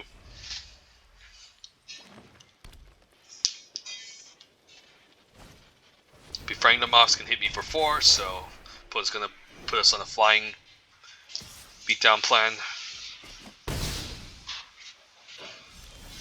Banishing Slash, no double white unfortunately, so we definitely want that Grafted Growth ASAP, so just gonna run out to Long Reach. And then fine attacking for 1. This sacks his guy, okay? I guess we're fine attacking for 2 since he's gonna give this flying anyways. So we definitely want the Grafted Growth to get everything online.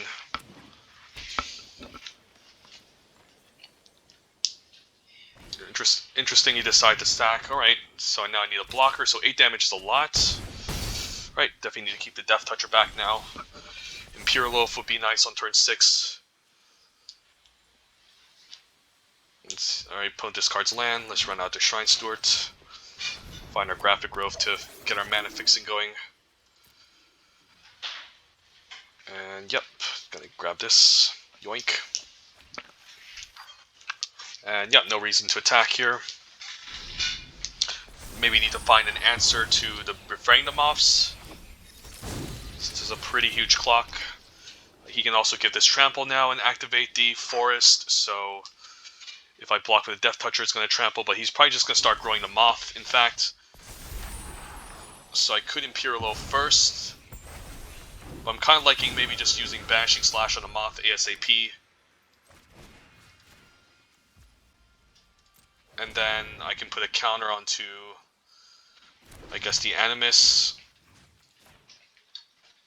Could also Banishing Slash the Harmonious Emergence land. But I think the Moths is probably the biggest issue. And I might want land to also discard to the Moths, to the Fable, so I think this is fine. And then we also make a 2/2 here with the Shrine Storage, so.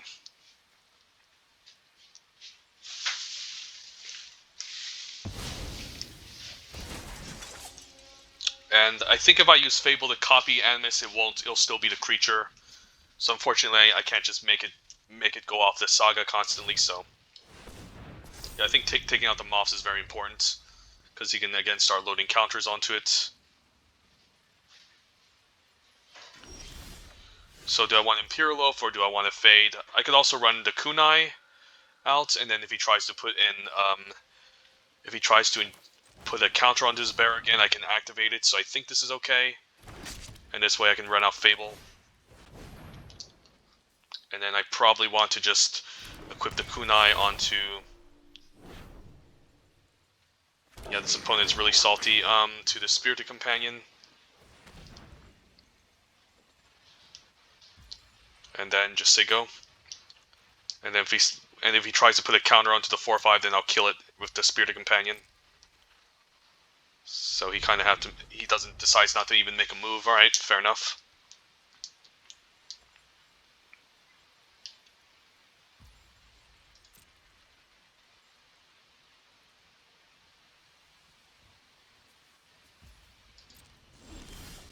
And then we can just discard 2 lands. Since we have 6 mana, although I don't mind having a land to activate the Spirited Companion, but I still think we're fine discarding 2 since we're running 18 lands. And we're bound to find a land like right now. So yeah, just run this out and then name red. I guess we can Spinning Wheel Kick for 2 now. And hope he doesn't have a way to interact with my Death Toucher. Because I do want to get rid of this. Might have a way to protect it, we'll see. Maybe you could see a fight spell. Right, light the way. It's still gonna give it death. Oh, I guess he can return the land to his hand, fair enough. Right, but I also have a Death Toucher on defense, and I can still attack with, might keep this back actually, just to block. Yeah, I guess this is fine, and then I should keep up the Spirited Companion activate ability.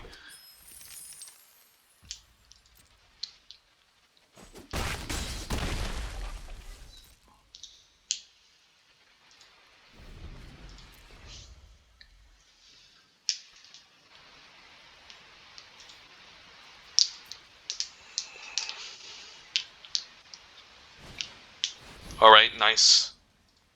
Alright, that's good. But I still get the Fable token. Oh, never mind, he can do that. But I can run out Imperial Oath and refuel. And then I don't mind Tails. And I can just Imperial Oath again.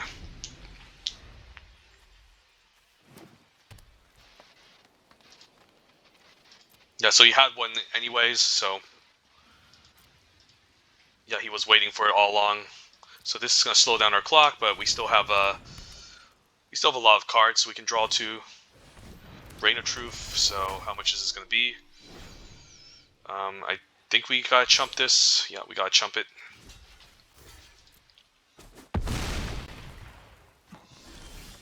Tails and Master Shishiro, but probably just gonna run out second Imperial Oath.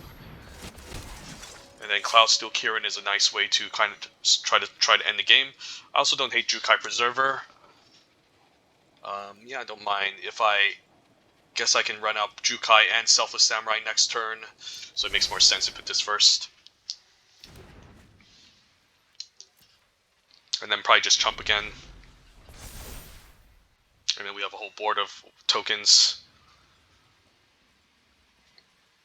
And then Preserver and Selfless Samurai can also, funny enough, protect our Cloudsteel Kirin.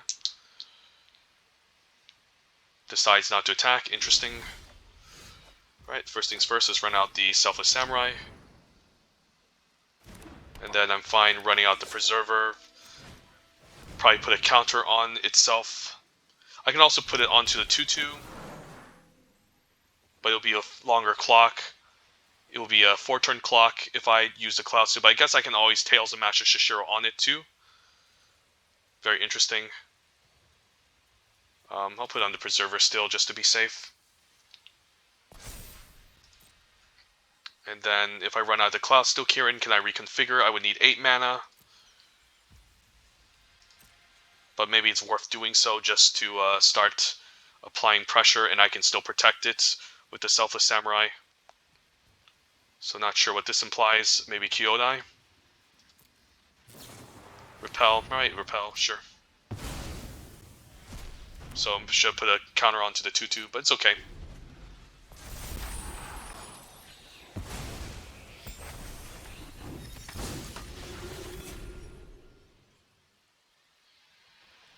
Might have an answer to this Selfless Samurai, just a commune.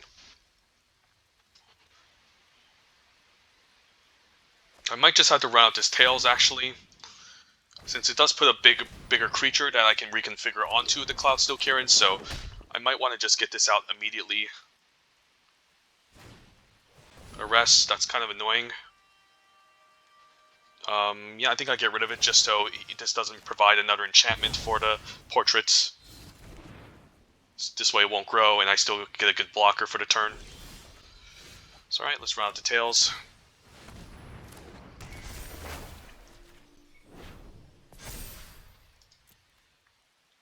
And then next turn we can run out Cloudsteel. Unfortunately, we don't have any way to protect it.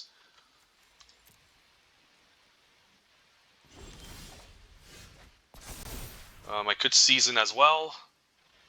So let me check what's in my graveyard. Just a Selfless Samurai to Season, so that doesn't seem very, very exciting.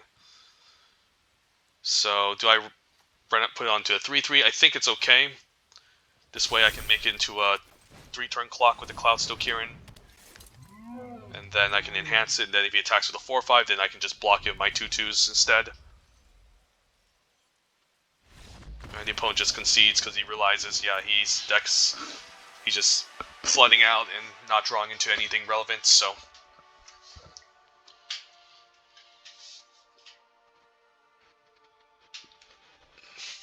Alright, let's queue that up again.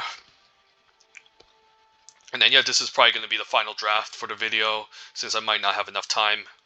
Not sure if this is going to be the final Neon Dynasty draft, since I have 9 hours left to do this, but we'll see.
Definitely be on the play first.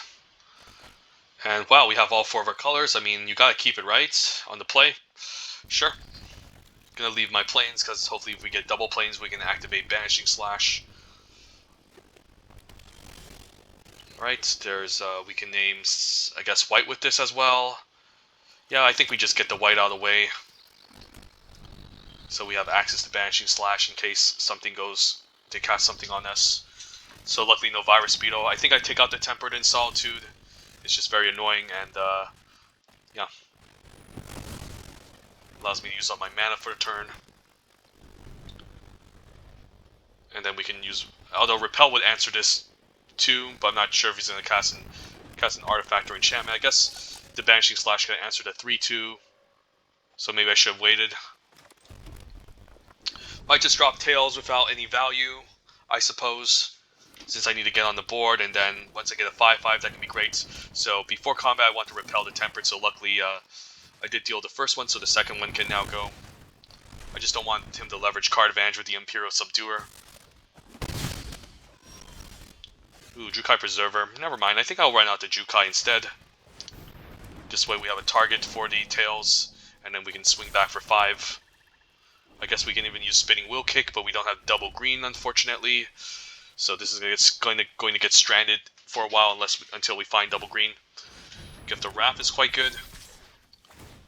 Alright, and he's going to hit me for 5, so that's a lot of damage.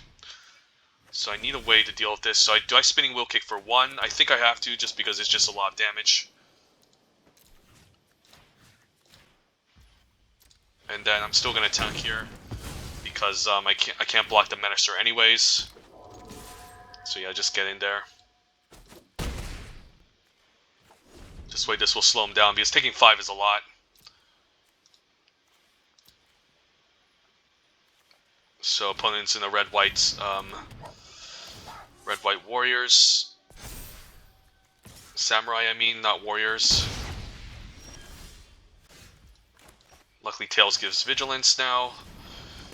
And then the question is, do I run out land? I could, I suppose, but I don't really have anything that expensive anymore, so I think I hold on to it.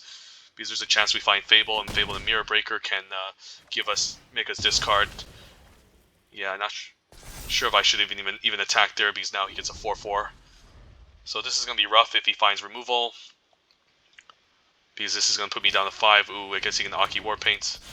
Alright, opponent's just going to go all in with these auras, so next game I need to save my repels and my removal for the creatures as opposed to the Gift of Wraths. I guess I can still double block next turn. And there's Fable the Mirror Breaker, so I guess I can still make a creature, so that's not bad. Yeah, let's just get this out there. I guess I can still double block and attack for 6. Decides to chump, interesting. Alright, that's an interesting block. Had nothing to follow up. I'm definitely double blocking the 6/5 if I can. And if he has removal, I'm just dead, so we'll see.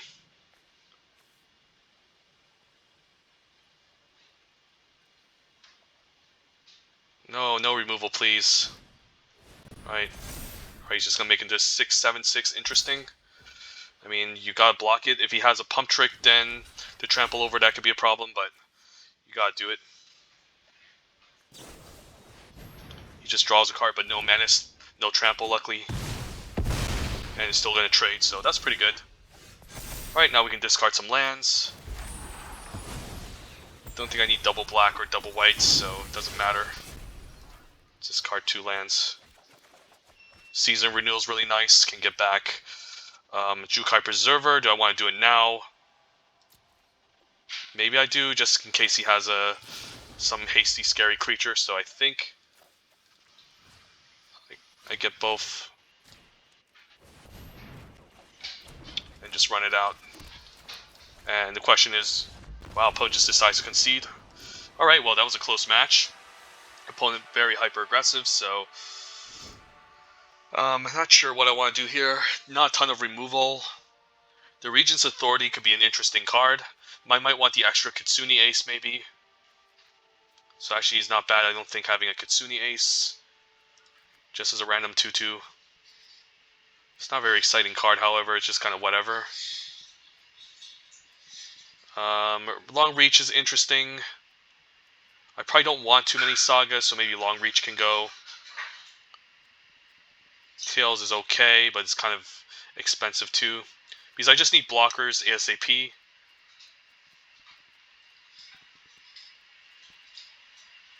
So I think maybe we can just get away with ditching maybe the Tails. Tails does make a 5/5 eventually. Long Reach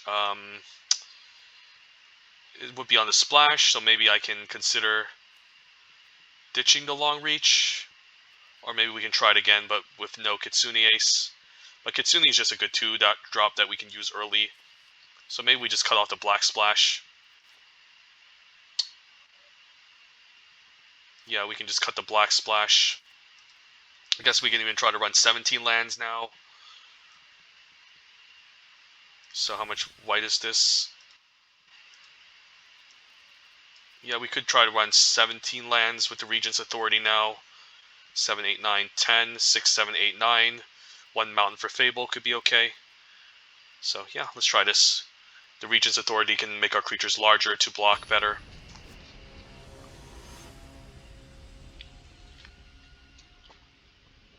Ooh, never mind. I shouldn't have done that because now the problem is I have Naomi in my deck. So, but I guess we still have black mana. We still have the Uncharted Haven, I suppose. But I shouldn't have done that. Now, as I say that, we draw into Naomi. I think we still have to keep this, though. Alright, Naomi's going to be stuck in our hand until we find Grafted Growth or Uncharted Haven. So I should have considered that before I decide to cut the Black Splash. Opponent with a very aggressive start. Kunai is not bad. So I probably need to take a bit of a beating from this until I can equip Kunai into Selfless Samurai.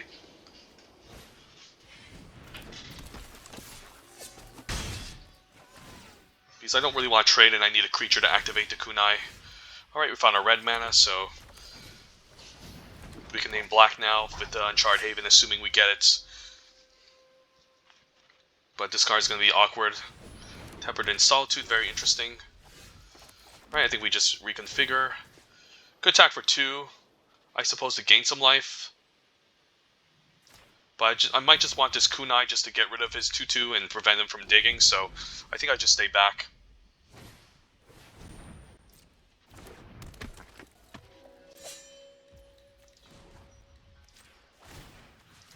And then he's stuck on 2, so now I think I'm fine attacking. And then if he tries to cast the Reinforced Ronin, I can exile the Tempered in Solitude. And I don't think I'm going to run out the Harmonious because I can't attack with it anyway, so this is fine. So this might just force him to just cast this, and then we can get rid of the Tempered to mess with him. Subduer is interesting. I still think I'm fine using Repel here. Even though I know he can enhance this, I can eventually just make enough creatures to go wide and block. So, yeah, I think I just do this now. And the question is, do I attack with both? I think I do. I don't gain the life, but this helps me race.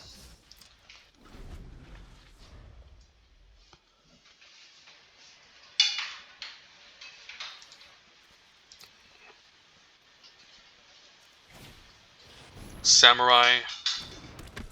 That's okay. So now my 2/2 can't attack, but my 4/5 still can. And he can cast a colorless spell, so we'll see if he has one. Another land is good, so now I can play land, and then I can attack with a 4/5 and then cast Imperial Oath. Gonna attack first because this has Vigilance.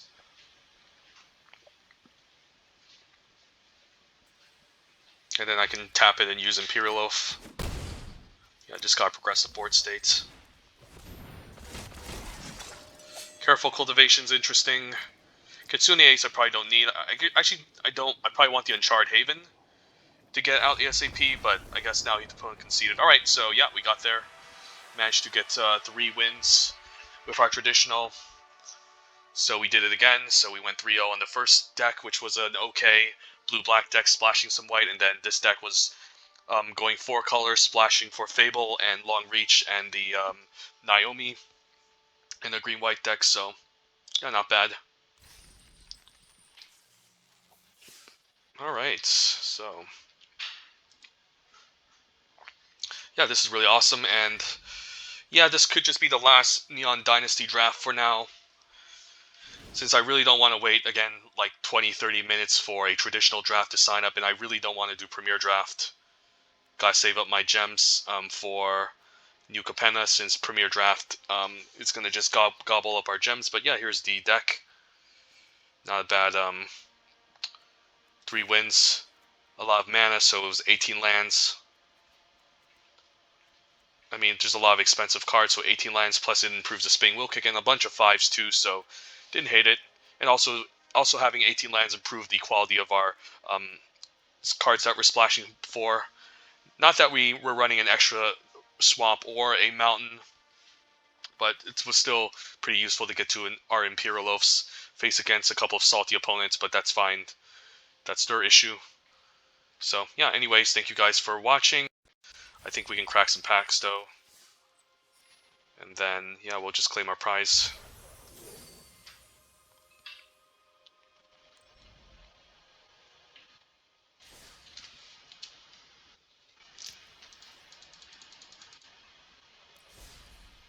And then, yeah, I guess we just open them all. I don't want to go through every single one of them. You guys seen enough. Some nice juicy gems, so definitely do best out of 3 if you guys can. And definitely take your time. Blossom Prancer will be my pack 1 pick 1 here, but yeah, just take your time. Best out I mean, even though best out of 3 is a nice lucrative way to gain a lot of gems, and the opponents are easier, you should also just take your time, because I guess Magic in general, you don't want to make those silly mistakes. So yeah, and you get really well rewarded if you don't. So yeah, easy Blossom Prancer. Second pick here, yeah, I would take this Samurai. Everything else in this pack seems medium. I would still take a top common over Samurai, like Moon Circuit Hacker and even Voltage Flare, but there's nothing else exciting. Era of Enlightenment is an okay saga. It's not one of the more exciting sagas at common. Unfortunately, it's not Okiba Reckoner Raid or Modern Age or even Tales of Master Shishiro, but it's fine. This is at its best in a white control deck, where it's looking to gain some life, some scry, and then a 2/2 first strike can hold off against the red aggressive decks or blue aggressive decks. So fine card, but nothing exciting. But Blossom Prancer is a mythic uncommon. Nice 2-for-1. And even if you don't get the 2-for-1, it's still a 4/4 reach, which is a very good blocker. And then gaining 4 life can also help if you are behind. So this card just does everything and puts you in green, one of the more versatile and deep colors in the format, with a lot of support at uncommon and common. So easy Blossom Prancer. And then here, it would be between Prototype, Intercessor's Arrest, Preserver, and Flame Discharge. I can rule out the removal spells because I know removal is not that great in this format. And Flame Discharge is probably just worse than Kami's Flare. Because let's just say you need to kill a 3 toughness creature and you don't have anything modified, then you'll be paying 4 mana for a Flame Discharge, which is where you don't want to be. But let's just say you do have a modified creature, and then you still have to cast X equals 1 to deal 3 damage, so it's essentially just Kami's Flare anyways. I suppose the upside of this is that once you have a modified creature, you can kill something larger for like X equals 2 or 3 or even more. So there's some slight upside to this, but it's not too different from Kami's Flare and Intercessor's Arrest.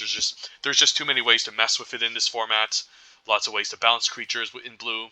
There's Enchantment Hate in green with Fade into Antiquity, and I guess there's Repel the Vile in white.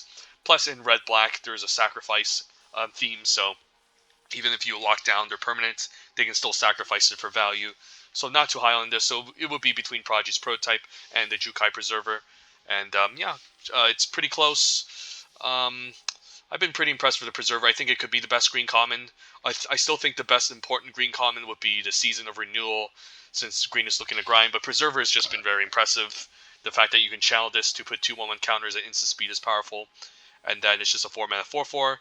And then you can always just play this on turn 4 to put a counter onto a Lifelinker, or onto 2/3 like the Golden Tail Disciple, and it can be quite nice. So I do like Preserver here. Prototype would be more narrow, but it is also a better vehicle at in this format. There's not too many great vehicles at common, In fact, there isn't any of them at all. There's only like 2 good uncommon vehicles: the prototype and the Flash vehicle. I forgot what it's called, the hover bike. And then at rare, there's some good rare ones. Surge Hacker Mech is excellent. There's also Reckoner Bankbuster, which is a bomb. And then I guess there's like the Soul Ripper, which is okay. I guess Mindlink Mech can be also really powerful, but it's still in 2 colors, and blue-white is not necessarily a color that you end up too often in this format. So I would take the Preserver here over Prodigy's Prototype. So yeah, thank you guys for watching, and yeah, stay tuned for more new Capenna content, and have a good one. Bye.